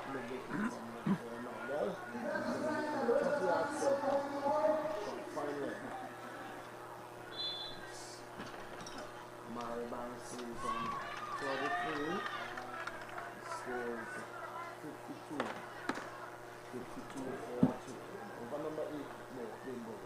Here is Proctor to bowl to Northern Lake. Bowl to Lake. Lake is driving well. Pass the extra cover. They've gone for 1. They will not get a second. It is Jaden Richardson who comes off the sweeper boundary and it feels well. Northern Lake is on 4. 53 for 2. So it's a mammoth 193 for victory. St. Louis start their test match tomorrow over there in Anguilla. St. Louis will be taking on Sri Lanka. And the game will commence tomorrow here in New Zealand. Daniel Proctor and what is wrong. What do you think about the team and leaving out and who is going to be left out of the first 13 tomorrow? Over there in Antigua. I really haven't given it a thought. As you watch Daniel Proctor, we'll get back to you. Proctor, go to Lake. Lake is coming forward. Well, that's in Mary Banks, sorry. Coming forward and on the outside. No one is here. It's interesting how the West Indies are chipping and changing. So it's very difficult to determine what they're using, what logic from what, you know, even the change of the captain, even though I totally agree with removing Holder, I probably thought that even though the captain... Ball to Omari. Omari is stripping. Takes this one down to long on. You're going to get 1. It's going to go close to the fence. Good feeling there. And you're going to get 2. Good feeling there by Adams. Coming across his left there. Saving 2 runs. And Omari Banks on 35. Yeah. I think it's Brathwaite who captained the team to... We'll get back to that yes. at the end of this over. Here is Daniel Proctor. Ball to Mary Banks. Ball to Banks. Banks is to the release. Hit in this one. Two back a point and can't score. Man, then Dimitri Adams, the over coming to an end. No, it's not the over. It's not that the umpire is warning. Going down there. And is he going to get the warning? Is he going to do one? He said yes. That's one warning. That's one warning for walking on the pitch. He's been warned again. We saw in the last game he was warned. And again, he has been warned for walking on the pitch. So that's an official warning. He signaled to the umpire, he signaled to the scorer, and he signaled to the captain. Realizing that he got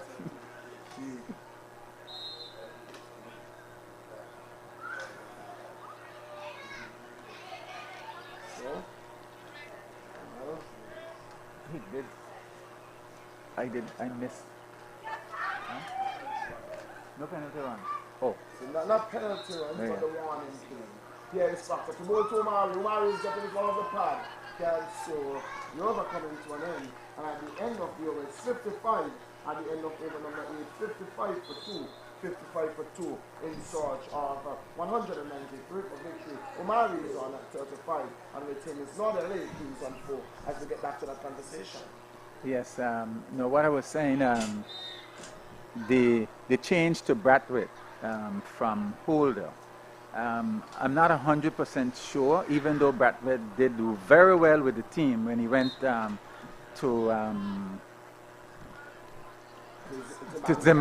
Bangladesh, yes. He did extremely well with a weak team, you must say. Well, I'm not in support with that term as a weak team. team. You know, Well, oftentimes we see it as a depleted team, uh, but it has proven to be a team to be reckoned with, because indeed we saw the big guns, the so-called big guns, True. who would have told before. True. So we will get back to that as we watch the Mitchell Adams go to another inning. He's hitting this one forward as a point into cover here, and the man will come back a point goes around, and that's up the single. Total moves on to 56 and another lead to 5. But we will take up that conversation at the end of over number 10, because we will have some time at that time to really get into that conversation. Here is MegaCharles. The ball to Omar Banks. Omar Banks is sitting this one straight to the man at mid-wicket. Short mid-wicket can score. So, total remains on 56 for 2. Of course, over number 9. Here is MegaCharles, the captain of the Sixers. Ball to Omar, captain to captain, wide. Outside the line of the offside. They're going to get one. No. I've gotten one. And Omar says, no, I'm not going to run there at all. The total moves on to 57. I'm not sure why he's not taking every run that is on offer.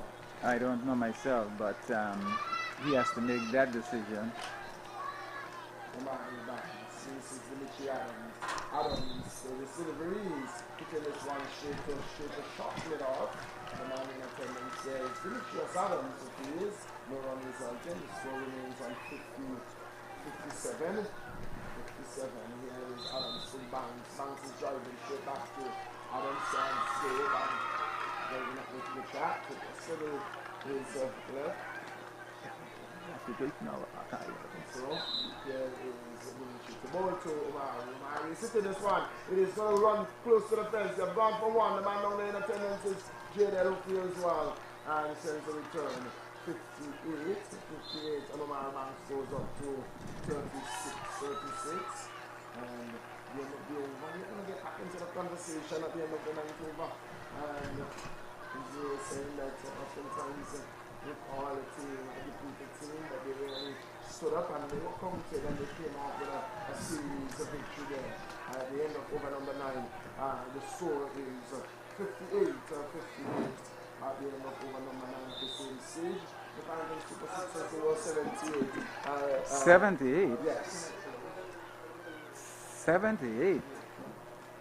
Wow. 20 runs. Yeah. 20 runs difference. That's a big difference. 20 runs and a wicket better. So yes, as we say, okay. Yeah.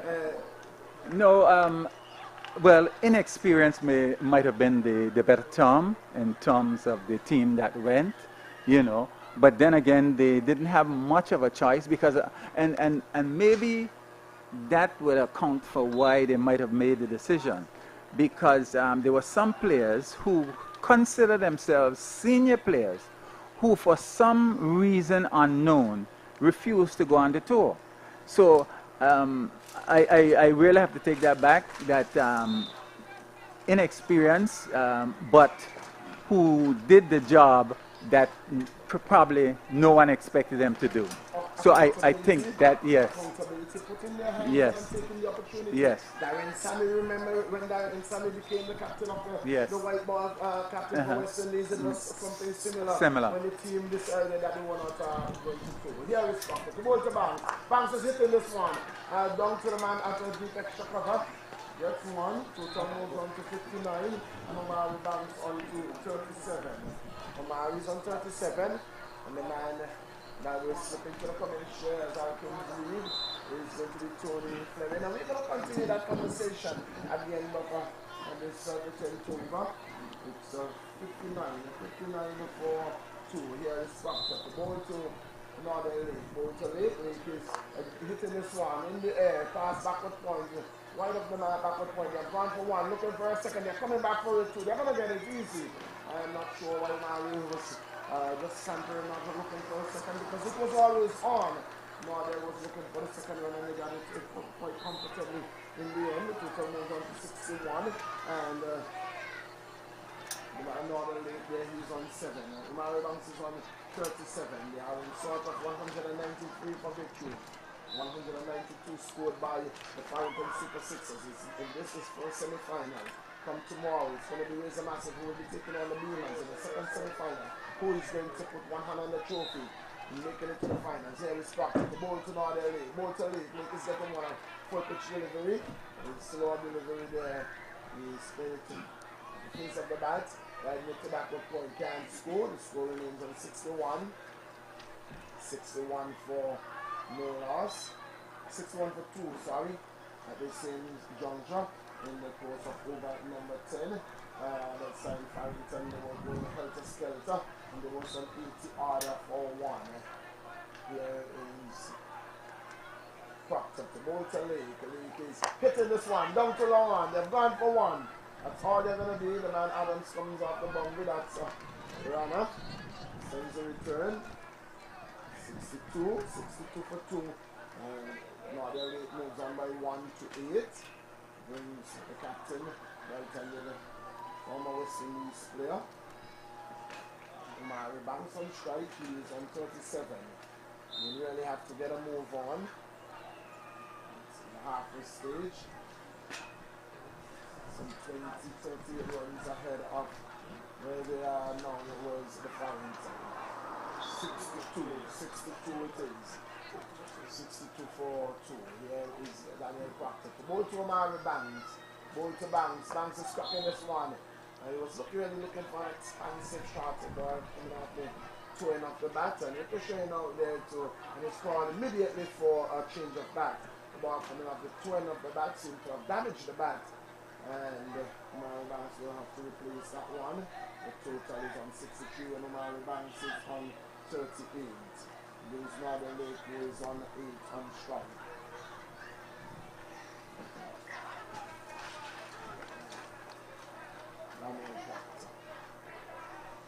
Ball to Northern Lake, ball to Lake. Lake is getting one, he's hitting it in the air down to mid-wicket. They have gone for 1, and that's all they're going to do. They're coming back for Spino. Well, that's good feeling, wonderful feeling there by the man that did Trust Adams. The over coming to an end, and at the end of 10, it is a 64 scorer, 64 for 2. It is 64 for 2. Omari Banks is on 38, and his partner is Northern Lake. He is on 9. He's on 9 at the same stage at the halfway mark. It was a Farrington Super Sixers. There was some 87 for 1 Tony at the halfway mark. As I say good afternoon to all of our listeners and our viewers. There were 87 for 1, and which means there are some 23 runs behind and a wicket as well. But the blowing point pointers said about the chasing 193 for victory. Started off well with John, but then after hitting a glorious shot, John basically gave away his wicket, and so did Walker as well. And so I think it has put the blowing point pointers in a bind in getting this mammoth total here this afternoon. But Northern Lake and Banks would definitely need to settle down and try to at least get the odd boundaries here and there. Seeing here where they have missed quite a number of opportunities to turn 1s into 2s as well. That will certainly come back to haunt them, but we will wait and see. They have got another second half, 10 more overs to go to get the remaining of these runs as well, but it's going to be quite a task on their hands as well. As I was listening to both you and Alkins there commenting on some of the past stories of West Indies cricket as well, I think I heard one of you mention saying, well, the Banks in the end was afraid to pull what's his name, Brett Lee, but I can tell you for a fact that he drove and him all over the ground and was certainly support to Chandrapal in the end, and really played a good hand in chasing that world record score of 418. That is still a world record, that is. And so, but he's not his flowing self today, as when we saw him playing in his first match in this APL, looked a little bit short and walk. Hopefully that he will continue to push and see how far the blowing point pointers can accumulate these runs as well. Millington, as you're not missing any cricket because the water cart is on the field, the players are getting themselves refreshed, while Amari changed his bat as well. You were talking about the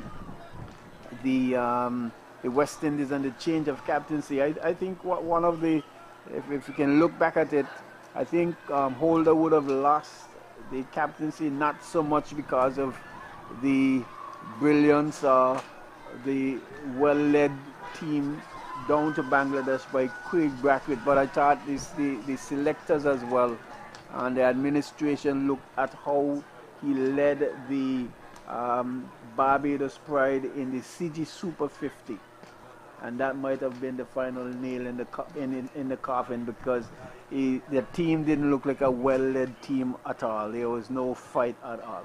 Well, I very much agree with you that Super 50 team.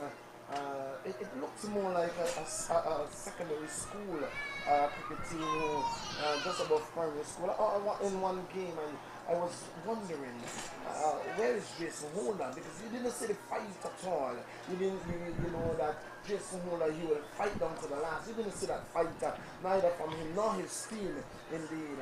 And so, well, be it that or rewarding Brad Waite for the job well done in Bangladesh. Well, however, whatever it was, he has been rewarded with a captaincy, and a number of our players who went off to Bangladesh has been rewarded as well. And it's good to see the likes of Bana back in that team. Will Bravo be able to hold his space and find a place in the starting 11 tomorrow? Will be interesting. Here is Adams to bowl to Nadia. He's going to be out. He's going to be in the air. The keeper's getting under it. And the first ball after the water break, it is the man Demetrius Adams. Demetrius Adams, the very first ball out of his hand. He has claimed the wicket of Northern Lake, and something that we have come to accustomed to after a water break, and it has happened. The mark has been put on him by the water cart, something in that drink, and Northern Lake goes back. Not a good shot at all coming out of the water break there from Lake, knowing that they would have lost already Josiah John and had lost Oliver Walker, one of the main contributors to their run scoring here this afternoon. Just trying to drive, not getting to the pitch, not getting to the line of the ball, and just lobbing it up in the. It didn't even go at any distance. The keeper just jogged 2 pace from behind the stump and actually took a very, very easy and simple catch. So you know, Nardell will feel very upset with himself, as you know, they would have wanted to really try to push the scoring on. Well, Banks is there, he's on 38, and while he had soaked up quite a number of deliveries to score those 38 runs, they would certainly got to get a move on things, otherwise there wouldn't be enough balls left. They might just have enough to bowl them out. They have lost 3, and it's Mohan who has come to the crease. It's Mohan, right on the batsman, who's going to freeze the right-handed off spinner. And Demetrius Adams, the very first delivery, getting the wicket there off another way. So it's Mohan. Captain waits for Demetrius Adams. Runs, it's delivery, he's turned it off the pad. Looking for a next shot, finally, once. Get the run.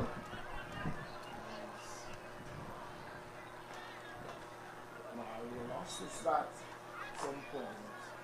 It's Marlon Bryce's off the field.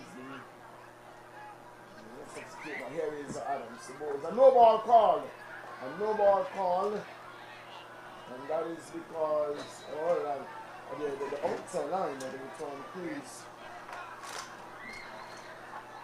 The return crease, he was cutting the return crease, and that's a no ball. And they're waiting for the signal from the scorer. Comes now. Return is on to 64. Free hit. Free hit to Mohan.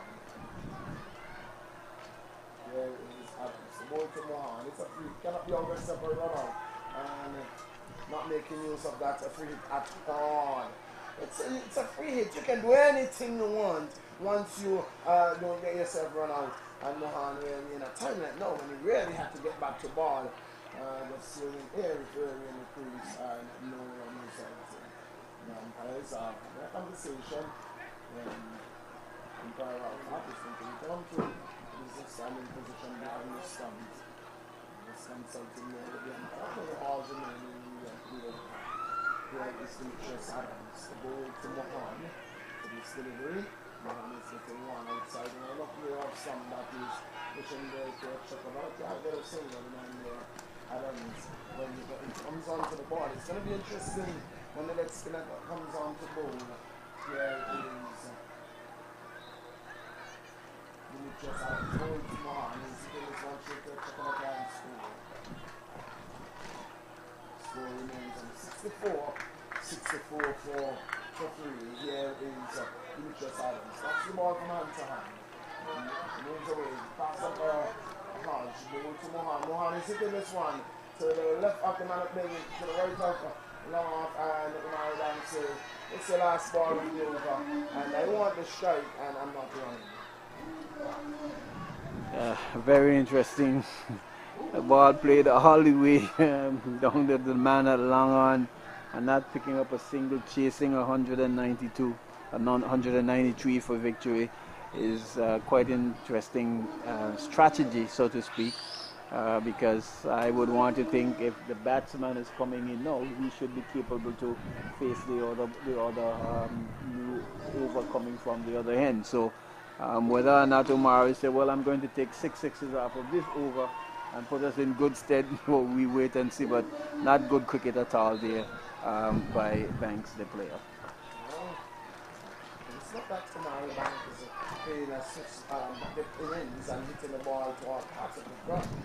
That's not the innings he's playing, and so rotating the strike would have been, you know, you get a single here and you get a single there, and then the ball is bad and you get that boundary ball, it makes it even better for you. And so none to be had there. Here is Scott and he goes. Of course, he missed this one up. And he's going to walk out and take on this man. Not sure why the point is not taking every available run. It's win or lose. It's not about run rate. It's not about anything else. It's either you win or you lose. You lose here and go home. Proctor ball to Banks. Banks is very well. What a delivery. What a delivery. Daniel Proctor with a late movement there and a yacht length. And oh, so lucky there, Omari Banks.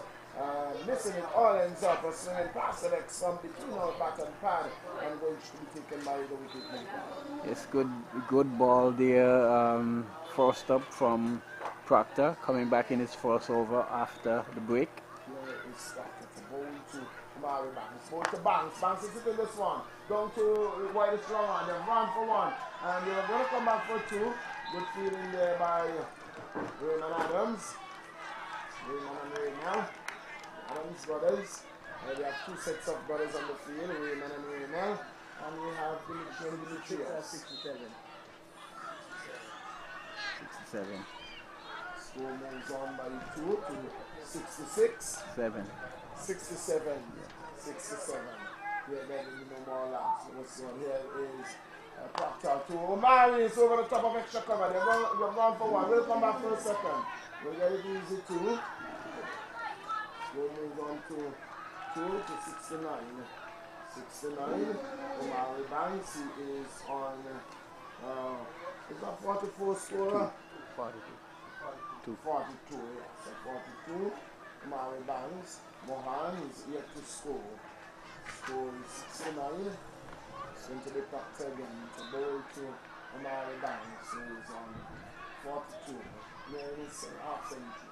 You have to get a big 100 here if you're going to win this game. In order for them to win this game, Omari has to score a very big 100. Half century is not going to cut it. You have to get big 100. We are in the course of over number 12.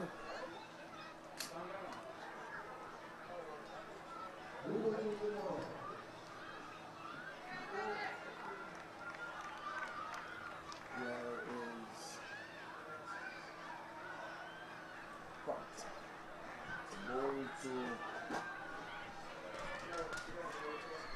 Omari. This is going to Omari Banks is kicking this one past Proctor. They've not one. That's all they're going to do. Going on by 17. 17 is over number 12. At this stage, I can tell you that the Farrington, they were going helter-skelter. And they at this time would have pushed the pedal closer to the floor. Some 20 out of this over. And the 12th over. Where is stopped? It's a ball to Mohan. Mohan is hitting this one. To the left of the man there at and stop the single. Total is on to by 1. And they are on to 71. Mohan is on to 9. Omari Banks is on 42. And at the end of the 12th over, it is some 71 for 3. So another 122 runs to get Millington, and slow going here. It's been a while since we would have seen a boundary be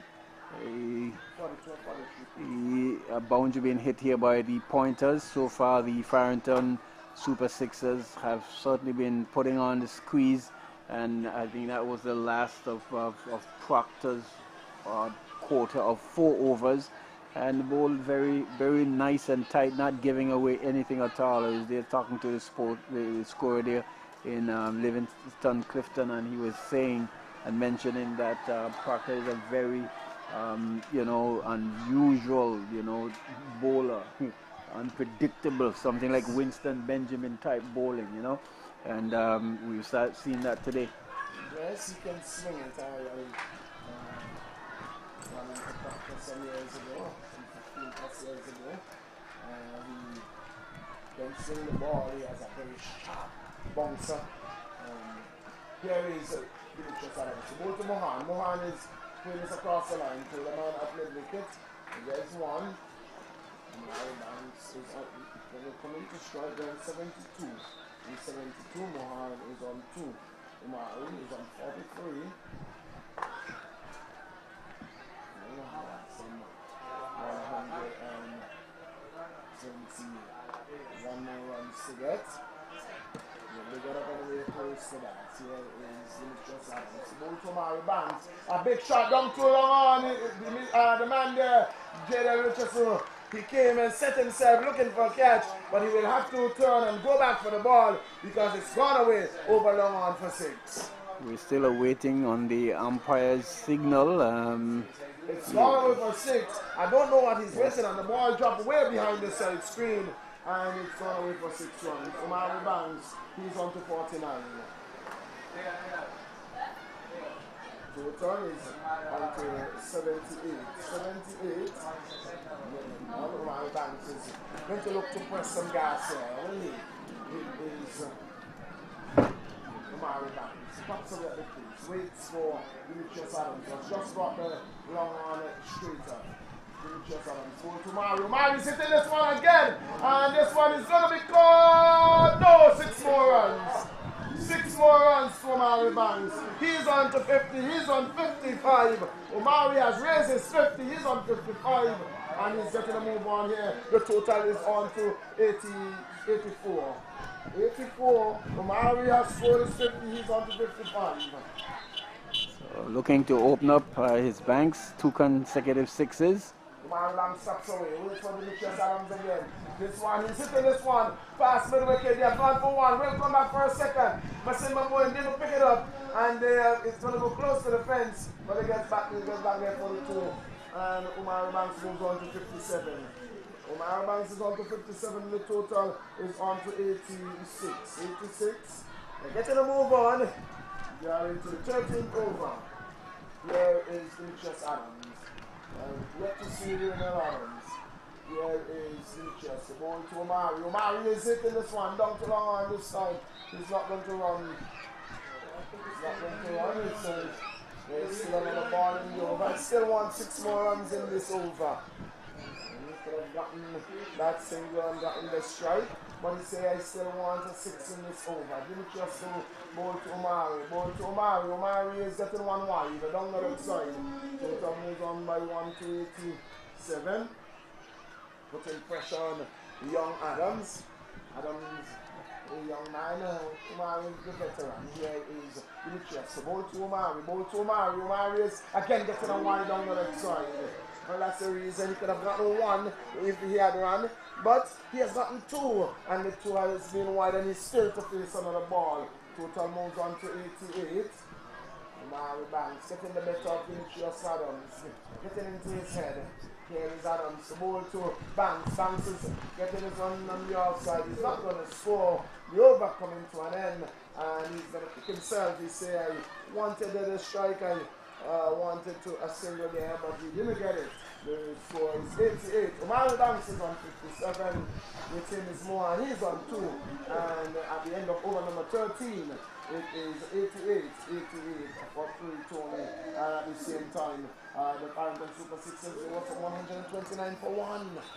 Yes, the blowing point pointers, what I can say for them is that they have not given up the chase really. They have kept their heads even though they have lost 3 wickets. I've seen on occasion in their previous matches where they would have just folded in chasing this mammoth total, but so far they have really given a go at the chasing these runs as well. You see Banks taking some 12 runs off of that over, coupled with the 2 wides that they would have had. So 14 runs, and if they can score 14 runs for the next 3 or 4 overs, we can see 16, right? So if they can score that so for the next 3 or 4 overs, can spell trouble here. He bowls to the leg spinner, bowls to Mohan. He can't just score the ball going to take another wicket keeper, and that's the man there, the right hand mid leg spinner. That is Emil Adams. Name in this water is Panther. Singing Panther. Here is Panther. To bowl to Mohan. This delivery is taking one shot. He pulls well, but he's not going to get more than 1 as he pulls it straight to the man at the middle wicket. He could have gotten more on that and then looked to hit it to the right of the man there at mid wicket. It was short and it was slow. So it moves on to 89. Mohan moves on to 3. Omari Banks is on 57. He's on to strike. He's in the strike. The captain waits for Emil Adams. This one is going to focus. He's looking to set the ball past the short turn. Can't. There. He's feeling ball. Short turn, man. Moving back to the bowler. It's Adams to Omari Banks. To the silver. Banks is getting back. Oh, and it's hurried. Flatter, straight across the ball there. Panther, the googly that one was. That was not the next spinner, that was the googly. There is Panther. Going to bowl to Banks. Banks is getting a short one. He's going to get some runs here. They're gone for 1. They're going to get 4. He's going to get 4. Down to the vacant final region. He was looking for more. But he would be satisfied in getting that one down to the vacant final boundary for 4. Omari is on to 60 and he's on 61 and the total is on to 93. 93 it is. 93 and another 100 runs. Another 100 runs to be had from just over 6 overs. Omari will have to score a big 100, not just 100, but he will have to score a big 100 for his team to have a chance in this game. It is Omari Banks. He taps away, waits for Adams. Adams passes on for the lead. Bowl to Banks is getting one outside the line of the off stump, and that one looked a bit wide. Omari had his hands outstretched and he was looking for wide, and it is not called by the umpire. The end of the over signal by the umpire, and at the end of over number 30, over number 14, it is 93, the point is 40.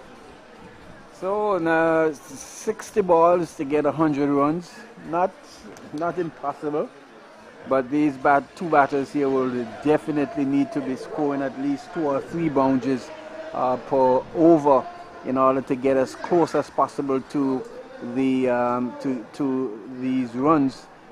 So far, the spinners for the Farrington Super Sixers have kept things in check and have bowled nice and tight. And the blowing pointers with Omari and Mohan at the crease will definitely need to start to press some gas here this afternoon because time is running out. Right, it's going to be delicious Adams again. Ball to Mohan. Moves away from the steer. Ball to Mohan. Mohan is playing this one across the line to the man at fine leg. Fine leg can't score. The man at fine leg to a backward square. Fine leg. So 93 for 3. Over number 15. There's Mitchell. Ball to Mohan. Mohan is bowled.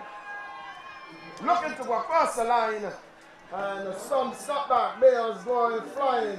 Dimitrios Adams accounting for Mohan. Bowl for 3, and the pointer is missing for the chop.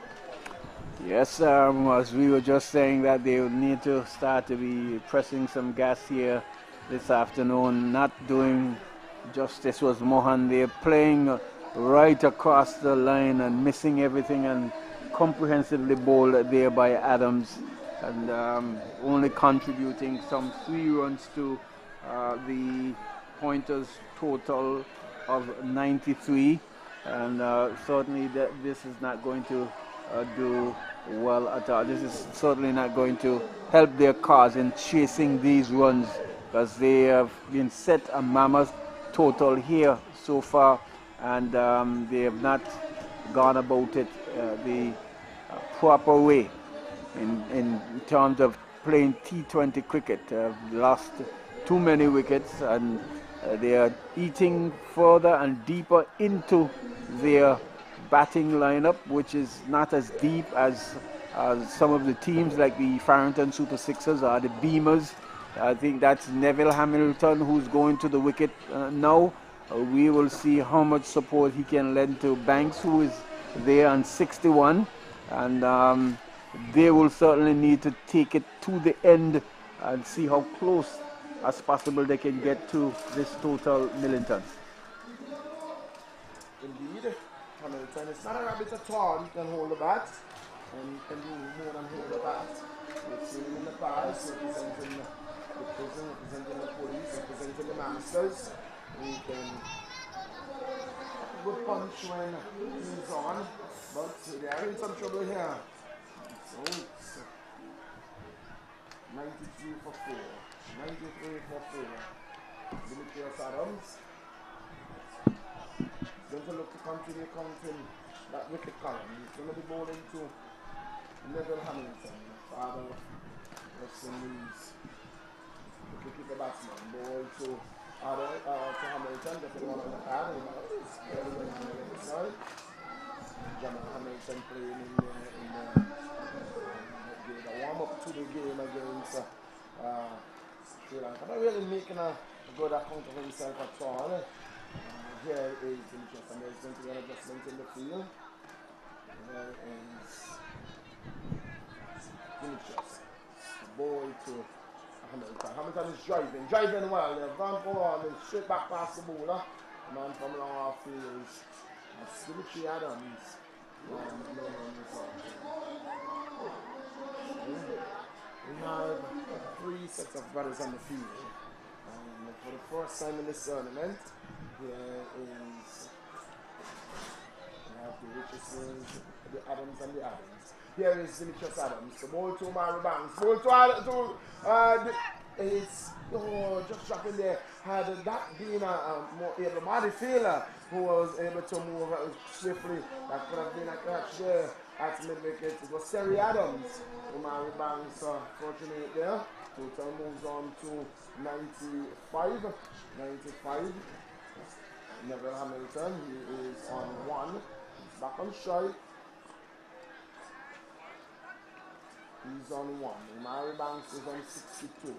Here is Hamilton. Look at the throw this one. That's all. Neatly off the pad. They're going to get runs here. They've gone for 1. We'll come back for a second. Hamilton turning blind, but no harm done. The fielder had to run away from back of the square down to the final boundary area. Gets 2. Hamilton is on to 3. The total is on 97 at the end of over number 15. 97 for 4 at the end of over number 15, and still a lot of work to do here by these two batters. Millington, you made mention of Jamal Hamilton, who's doing glove work over there for the, I think it's the President 11 in the 2-day game. Maybe didn't make a lot of runs in terms of contributing to the scoring, but from the reports that I've been able to hear from the commentators there, they were touting that he is probably one of the best glove men in the region. We'll come back to that. Here is Adams. The ball to Umari Banks. Umari Banks is driving and so Jamal Hamilton very close to ground. Very short man. It's not only good, but it's very quick glove work. He takes the ball off in a flash. Here is Adams. The ball to Banks. It's in the air. It's coming down here to the boundary. Is it going to get there? No. Masimba Boeing fields. And he's going to send the return to the bowler. They get 1. Now Banks moves on to 63. And the total on to 98. 98 for 4. 98 for 4. Here is Emil Adams. Number 75 on his back. Passes on fire. Keep the late. Ball to Neville Hamilton. He's hitting this one. It's in the air. It's going to drop in no man's land. And it's Jaden Richardson's coming off the extra cover boundary. Feeling this one. So moves on to 99. 99 for 4. Hamilton is on to 4. Hamilton is on 4. Brings Umari Banks, who's on 63 into strike. Here is Adams. The ball to Umari Banks. Short and faster delivery. Umari Banks can push it up to short extra cover. Well, short, wide-ish extra cover. Or if you want to say wide, short, mid-off. 100 has been raised. Here is Adams. The ball to Hamilton is whipping this one. Down to backward straight. They've gone for 1. The fumble run. And they're going to get 2 runs. They're coming back for 2. No. Umari doesn't want to come back. That was 2 runs. Any day, morning, evening, yeah. That should have been 2 runs. Hamilton is on 5. Here is Hamilton is on 5. It's 101 for 4. Here is Umari Banks. So he's hitting this one to the right of the man there, to the left of the bowler, to the right of short cover and down to the man there. He's coming off the long off boundary. And stop the single. So it moves on to 102. And Umari Banks on to 64. Brings Hamilton on to strike. Heading 1, that is hitting to shots and move it down. So, over coming to an end. And at the end of over number 16, with just 4 overs to go, we are 102. The point is 102 for 4, needing another 91 runs for victory. At the rate they're going, I'm not too sure they'll get there this afternoon, Millington, because some singles that could have easily been 2s are not being had, and if they are to really make any more inroads into this score, they'll certainly need to be looking to go over the boundary line. So almost like they have reserve that they won't get to this total million ton. Well, as I said, Omari, they have to get to the total, they'll have to get over 100. And it's going to be Demetrius Adams. So it's final over. Final over. Yes, and we've certainly been viewed, kind of like over 130 something people looking at the live stream there on Lloyd's. Yeah, it's Demetrius Adams. The ball to Omari Banks. So this is this one. Down to the widest long on. They've gone for one. Will they come back for a second? It's gone for four. A desperate effort there by Jaden Richardson. He got there, but fumbled and the ball going through him. And he goes into the boundary for four. The total moves on to 106. 106 for four. Omari goes on to 68. And as I keep saying, Tony, in order for the Pointers to win this game, Omari has to score a very big 100. And he has to get a move on from now. And he can't stop. Well, any more overs conceding less than 3 or 4 boundaries and over will certainly not do it. So that's their first 4, and they will certainly need to look to hit a lot more than this. It's going to be Adams again. Both Omari Banks. He launched him for 2 big sixes earlier. So this delivery is getting one at the shot and he's hitting it past him on a backward point. Simba is going around there. Is he going to stop it? He did some good work there. He plays for the enforcers in the football. He's a central defender. And on that occasion, his football skill coming to throw there. It's 108. Omari Banks goes on to 70. Omari's on to 70. 108. 71. 71. 71. 71 the score is. Omari's on to 71 and the score is 108 or 109 score. 8. 108. 108. Here is Adams. The ball to Omari Banks. Ball to Banks. Banks is launching this one. High in the air. Mid-wicket drops the catch. Simba drops it straight on the square leg boundary. In, out. Disappointed. Into the bucket. Out of the bucket. And you can't, normally they will blame the sun. You will want to say the sun was in his eye. But the ball went straight into the bucket and it burst the bottom of the bucket. Omari survives. Well, after brilliant footwork on the boundary line there, was given a catch and certainly not as good with his hands as with his feet. As you watch Adams, ball into Banks. Banks is in this one. Down to long off. They have gone for one. And that's all they're going to be. The ball has been knocked down there by Dimitri. And it was cleaned up by Jaden Richardson. Good work there, good teamwork. So moves on to 109 and Omari moves on to 72. But singles are not going to do the trick at all. It's not going to hurt the Super Sixers. Here is Demetrius. The ball to Hamilton. Hamilton is swinging this one down to square leg. Masimba Bowen is a long barrier away. Hamilton moves on by 1 to 6 and the total to 110. 110 for 4. 110 for 4 in search of 193 for victory. They're not going to get there today, are they, Tony? They will get there tomorrow. Here is Demetrius Adams. The ball to Omari Banks outside the off stump. Looking to cut this one straight to the man at backward point. Overcoming to him. Omari was looking for the strike and he will not get it. It's going to be Hamilton who will be on strike for at the beginning of the 17th over. At the end of over number 17 with just some 3 overs to go with 18 balls and 2. It's a big task. So.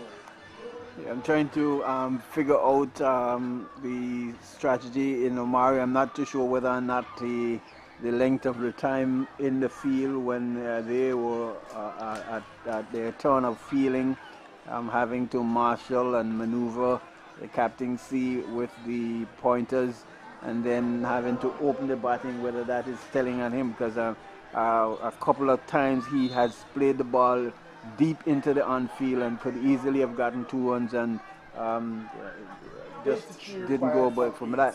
Here is Adams. The ball to Hamilton. 83. This one he's looking to pull. It was short and didn't capitalize on that delivery. That was a bad ball. It was short. It was lying down the next side. And the ball with the showing off the pad. And no run resulting.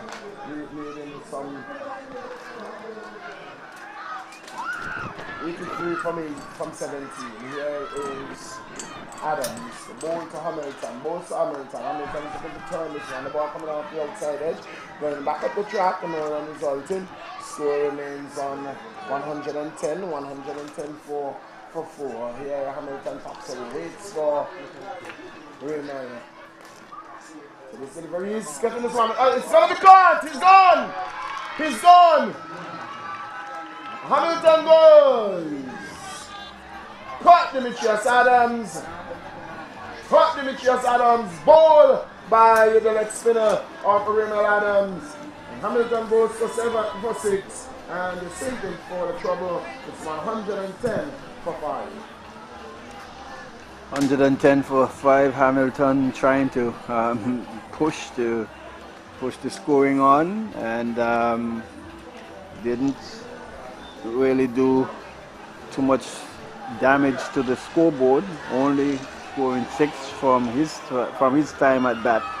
As we can see, the overs are just ticking away slowly but surely. And like you said, Millington, I'm not too sure they will get to that 193 runs this afternoon.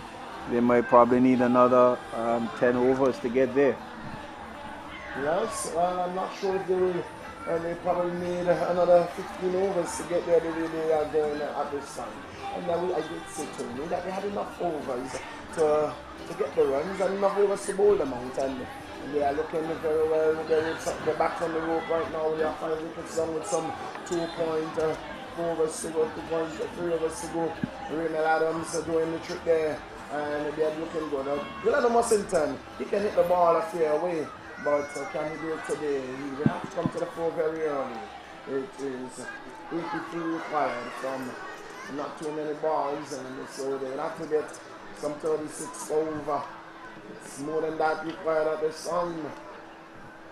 Here is Adams. Ball to Mussington coming forward circumspectly. This is not test cricket. For ball 1, you have to go Tony. At this stage of the game, he's looking good, but not for this game at all. Here is Mussington. He taps away, waits for Panther. Adams ball to Mussington. Mussington is getting this one that he's swinging through the outside. Get it to the man there at extra cover. The man move away, Terry Adams and field. And getting the ball. Picking up the ball in the regulation cover here. Got the mat and the total moves on to 111. 111 for 5. Brings Umari Banks and strike is on 72. Here is Adams. Ball to Banks. Banks is playing this one to the mat and the sweeper boundary. The over coming to an end, and at the end of over number 18 with 3 overs, the 2 overs to go. The 2 overs to go is 112 for 5. 112 for 5, and got 2 overs to go. As we see, it's a possibility that pace is going to come back. Maybe possibly. As we see who's coming down, so obviously Jadel is taking his guard, and we see Mussington, Delano Mussington, he's asking for the protective gear, the helmet, that is, because Jadel from time to time tries to bounce it and bowl it as fast as he can, but I think it's all for nothing here for the blowing pointers. 112 for 5. We've seen where they've gotten some good starts, but not able to press on. They don't have the, the real big hitters at maybe 3, 4, 5 thereabout to really push the scores like the other teams. The runner up the park is you have a passing field, you have a big outfield, and so At times it's not necessarily the big shots, but you have to decide to run the runs. And if you pick up your 2s and your 3s for over, you can easily get 7 or 8 runs for over without the boundary. I totally agree with you, but if you are not fit, then you won't be able to apply those nuances to the game as well. As we can look across the stands and we see some good spectators in as well. Here is J.L. Richardson, 19th over to bowl to Omari Banks is smashing that one down to the man at the deep extra cover boundary. He did not feel it cleanly, but getting the body in his way and getting no run for that one. Getting no run. So I've been looking for 2. No so like I said, they have set out for the defeat. By how many runs you will know. Here is Jadel to bowl to Omari Banks, bowl to Banks outside the half stump wide. 113 is a mere formalities now. Penalty made over. It's 113. 113 requiring another 80 runs to win. And that is not going to happen here at all today. Here is Jadel Richardson to bowl to Omari Banks from the city end. Passes on for a half. Ball to Omari. Omari sitting this one down the ground, 4 runs. 1 bounce, just inches away from the boundary rope and into the boundary, 4 runs. Good looking shot. He moves on to 76. And the total to 77. 77, and the total to 117. 117. He's going to change his line of attack at Jaden Richardson. He's going to come around the wicket to Omari Banks. The onside field finally. Man and the deep square boundary, mid wicket and long on. Here is this one. He's in the air. He's going to be caught at backward point off the outside edge. Omari goes finally. Omari goes caught at backward point. Of the bowling of J.D. Richardson, the change of the line, she worked for J.D. Richardson. There's Omari Banks, shaping up, getting squared. He was getting squared to pull it to the mid-wicket, the vacant mid-wicket area. And J.D. Richardson carrying it wide. The ball just swinging up to a backward point. And it was Yusuf Hart who took a very regulation, simple catch there. Omari Banks goes, he goes for 77, and it's 117 for 6. 117 for 6, and more or less an anticlimax to the blowing pointers innings and to that of Omari Banks. 77 certainly show whether he had run as well as he could have, might have even been closer to maybe 1890 thereabout, but just not enough to put up a fight here for the blowing pointers. The Farrington has been dominant from the start, from their innings, and in the field as well. They have bowled very well. All their bowlers have kept it tight, have kept it really online, not giving away that many boundary balls at all, and have really played well here, playing to form and playing for the best of their ability, and it appears as though that it's only a matter of time before they book their place in the finals for next week. I don't think it's a matter of time. I think they have booked their place into the finals, because to get some 70-odd runs. Remember what we were taught in that commentator's course. You can't call the thing. You shouldn't say that. You shouldn't say that the game is finished, and so it's some mere formalities too. It is some mere formalities. When a game is close, you can't, and you have a chance. But is there an outside chance? The new batsman is Carlisle or John. It is Carlisle. Carlisle, the new batsman.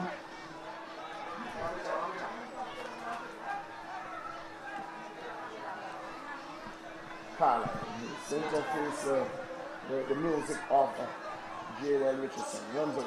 Ball to Carlisle. Carlisle is coming down on a good Yorker there. They have gone for one. When they come out for a second, they're not gonna get it. They're not gonna get it. The total moves on by 1 to 118. 118. Carroll is off the mark. That was a good Yorker. A good Yorker there, bowled by Jaden Richardson. Yes, it was It's just. going to be Jaden Richardson again. Around the wicket. Right arm around the wicket. A ball to Delano Mussington. Ball to Mussington. Mussington is ball! Jaden doing it in the 19th over. Stumps not back. Delano Mussington goes. That is wicket number 7. So Jadel certainly working up a steam in his final over here, the penultimate over for the innings of the Pointers, and Klim bowling after bowling a very, very good Yorker that Hughes was just able to get his bat to, and picking up a single. And this time Mussington facing up to Richardson was no match at all, being bowled all ends up, and Richardson coming back in his final over after being struck for 4 there by Banks, getting Banks and now getting the batsman there in Mussington, and it's only going to be a matter of time now as we see the other batter is walking to the crease, but just to probably play out these final deliveries, but it's no way that the Blowing Point Pointers will be able to say that they will win this match. Well, who will be playing for the finals? Who will be going into the 3rd place? We wait to see the 3rd place player. We'll come down here next Saturday, the 27th, and then the grand final. The grand finale is going to be on Sunday the 28th at 6, which right here at 1:30 in the PM, right here at the James Johnson Webster Park. As we watch Jadel Richardson to bowl to the new batsman, that is John. Bowl to John. John is loud up in, not out says the umpire. Not out says the umpire. And only net could have saved him there. That was at the end of the 19th over. And on the replay we have the save, and one may have just been outside the line of job from this while. So JRWP, the James Ronald Webster Park, the place to be come next Sunday. The James Ronald Webster Park, welcome alive in its glory. It is going to be the Farrington Super Sixers. Who will they be taking on in the finals? Will it be Beamers? Will it be the Razor Massive? Well, the semi-final number 2 is going to be on Sunday. That's tomorrow at 1:30 right here, and it will be broadcast live on 95.5, 92.9, and all our social media. They are going to be here. Facebook, Lloyd Gums is going to be here. MegaCharles54, he's going to be here, and we are going to be on that digital play go out. The guys, they are all here. Final over, number 22. That's the Masimba Bowen. The number 22 on his back. He tosses the ball in the air. He says, I'm happy. I'm in the mood of bowling the final over. I'm in the mood of bowling fast. And Carlisle, the left-handed batsman, taps away at the striker's end. Here is Masimba Bowen, runs over from as fast as umpire lay, bowls to Carlisle, who's driving outside the yard stump there, and to the man at extra cover, can't score. The score remains on 118 for 7. Yes, Masimba Bowen coming back. As I say, good afternoon to Calvin. All is well, my brother, as always, as we see Bowen. Here is Masimba Bowen again. It's a bowl to Carlisle. He runs away, bowl to Carlisle. Carlisle is getting one rack on the pad. That was way outside. You will need 3 more sets of stump to get a little bit of a decision there. Outside the line of the left stump. Carlisle not getting in line with that one at all. Masimba Bowen too fast for him. 118 for 7 in the final over. He's going to change his line of attack. He's going to come right arm around the wicket to the left-handed batsman. There is Masimba Bowen. Runs away. To bowl to Carlisle. Bowl to Carlisle. To this delivery. He is getting this one off the outside at 4 runs. So Carlisle is getting some runs there. They're on to 122. A little too late. Well, a lot too late. A lot too late for the pointers. Well, at the end of the commentaries here, we will be going over to the MegaCharles Technical Center. We're coming up there this evening at 7 in the p.m. It is going to be a good football match. It's going to be the Diamond FC. They will be taking on Spartans FC. Yes, and we will be bringing you, well, not from this medium here, that is, you'll definitely need to go on to. Now here is Masimba Boyne to bowl to Carlisle. Carlisle to this delivery. He's hitting this one back down to Masimba Boyne, can't score. Yes, as this game comes to a close, the Farrington Super Sixers playing to their strength. Here is Masimba Boyne to bowl to Carlisle. Bowl to Carlisle. To this delivery, he's getting one that is not knowing much about. That was tennis looking shot. That's what he's a specialist in tennis. And that is the penultimate ball of this innings, Tony. And as you were saying, as we close off here, the place to catch us is going to be live and AI Live. Yes. AI Live. And that's the Hazel Brothers are going to ensure that we bring to you live football from the MegaCharles Technical Center. Masimba Boyne, final ball of the 20 overs. Ball to Carlisle. Carlisle to the delivery is getting this one off the edge, and it is going to run close to the third man boundary. They have gone for one. They will give up the chase now because the ball goes into the boundary. That's the end of the innings. That's the end of the over, and it's 126 for 7. That's where they close. And the Farrington Super Sixers marches into the final, and they are waiting for the cash. Who's going to be their partner? Who's going to go next alongside the Farrington Super Sixers? Will it be the Massive? Will it be the Demons? Well, we'll tell you. It will all unfold right here at the James Ronald Webster Park tomorrow, live from 1:30 in the p.m. when they raise a Massive from Island Harbour. They will be taking on the Demons from the Sonneground Valley area, and that's going to be semi-final number 2. Tony, thoughts on this one? Thoughts on the game tomorrow? Well, yes, this match has finally come to a close with the Farrington Super Sixers after scoring 192. They have comprehensively beaten the Blowing Point Pointers, who could have only managed unofficially 126 for 7 in their 20 overs at bat, and that score proving too much here for the Pointers. If you were to ask me what was the difference between both teams, I would have to say the bowling for the Farrington Super Sixers was certainly superior to the Blowing Point Pointers.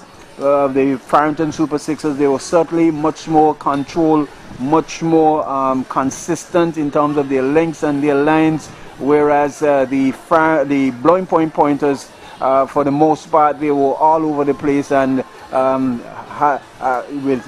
with that was able to give away some 192 runs, and found that very difficult to chase down here this afternoon. And so the Farrington Super Sixers, only losing to the Beamers in their preliminary final game, continued back on their winning ways and getting to the place that they really needed to be, and they await the winner of tomorrow's match, the Razor Massive on the Beamers. The Razor Massive have yet to win in this competition. Will it be their first time tomorrow?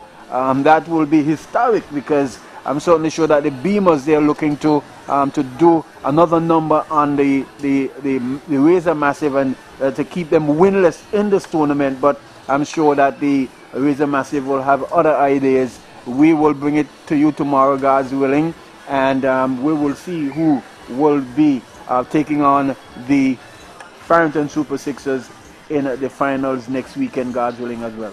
Yes, so they have some pointers going down to the Super Sixers. The Super Sixers winning the toss all day today, and they chose to bat. when they at the turn of the crease, it was the man, Dimitri Adams, the captain of the Razor Max, who of the Sixers, the Farrington Super Sixers, who ended their innings in the 20th over with some 89 runs, 89 rebounds, while he was the chief scorer for the Farrington Super Sixers. He had some help in the person of Jaden Richardson with 39 and Daniel Proctor with 25. Terry Adams shifting with 15. Well, when the turn of the pointers against only Unari Banks from 77 with a notable score, and it was proven too much with 192 for victory. It was proven 66 runs, too much for the pointers, and so the Super Sixers walked into the final with 66 run victory. Before we go, we're going to get you some sponsors, because without our sponsors in you, this would not have been possible. Yes, and just before we call our sponsors, we want to thank Lloyd Live, MegaCharles54, Digicel Play app, and all the persons who were able to stream our live cricket match here from the James Ronald Webster Park. We thank you, our viewers, for viewing, and we will be with you tomorrow, God's willing, again with the final semi-final match. We want to thank our sponsors, our gold sponsors, Anglic, Zemi Beach Resort, Cuisinart, Frangipani, our silver sponsor, Nagico, our bronze sponsors, D3 Enterprises, Lakes World, Funtime Charters, National Caribbean Commercial Bank, Carita, Walgren, Lindholm, and our other sponsors, that's Anguilla Air Services, Anguilla Community Action Network, Best Buy Supermarket, Tropical Distributors, Keisha Webster, Carty, Heavenly Real Estate, English Roads Restaurant, Radio Anguilla 95.5, sorry, Class FM 92.9, Digicel, King Ocean Services, Conrad Rogers, Sports Depot Jamaica, Anguilla Electronics, and Anguilla Printers. From our comments booth, with the like of Kai Alkin, Millington, the man in I call Celtic, and all the fine folks, and from yours truly, Tony. We want to thank you for joining us. Thank our broadcasting stations in Radio Anguilla 95.5 and Class FM 92.9. We look forward to being with you tomorrow, same time from 1:30 until when we'll bring you the second semi-final of the Anguilla Premier League T20 competition, the 2021 edition. Until then, we say good evening and have a restful evening. Good afternoon.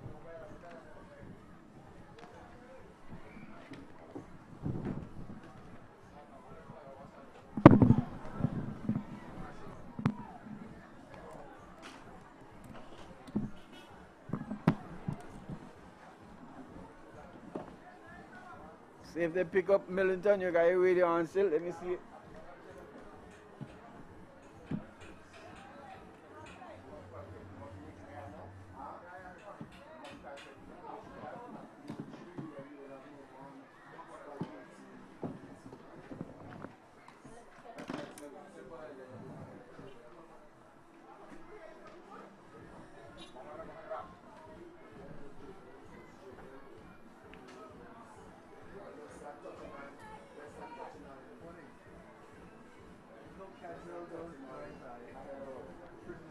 Oh,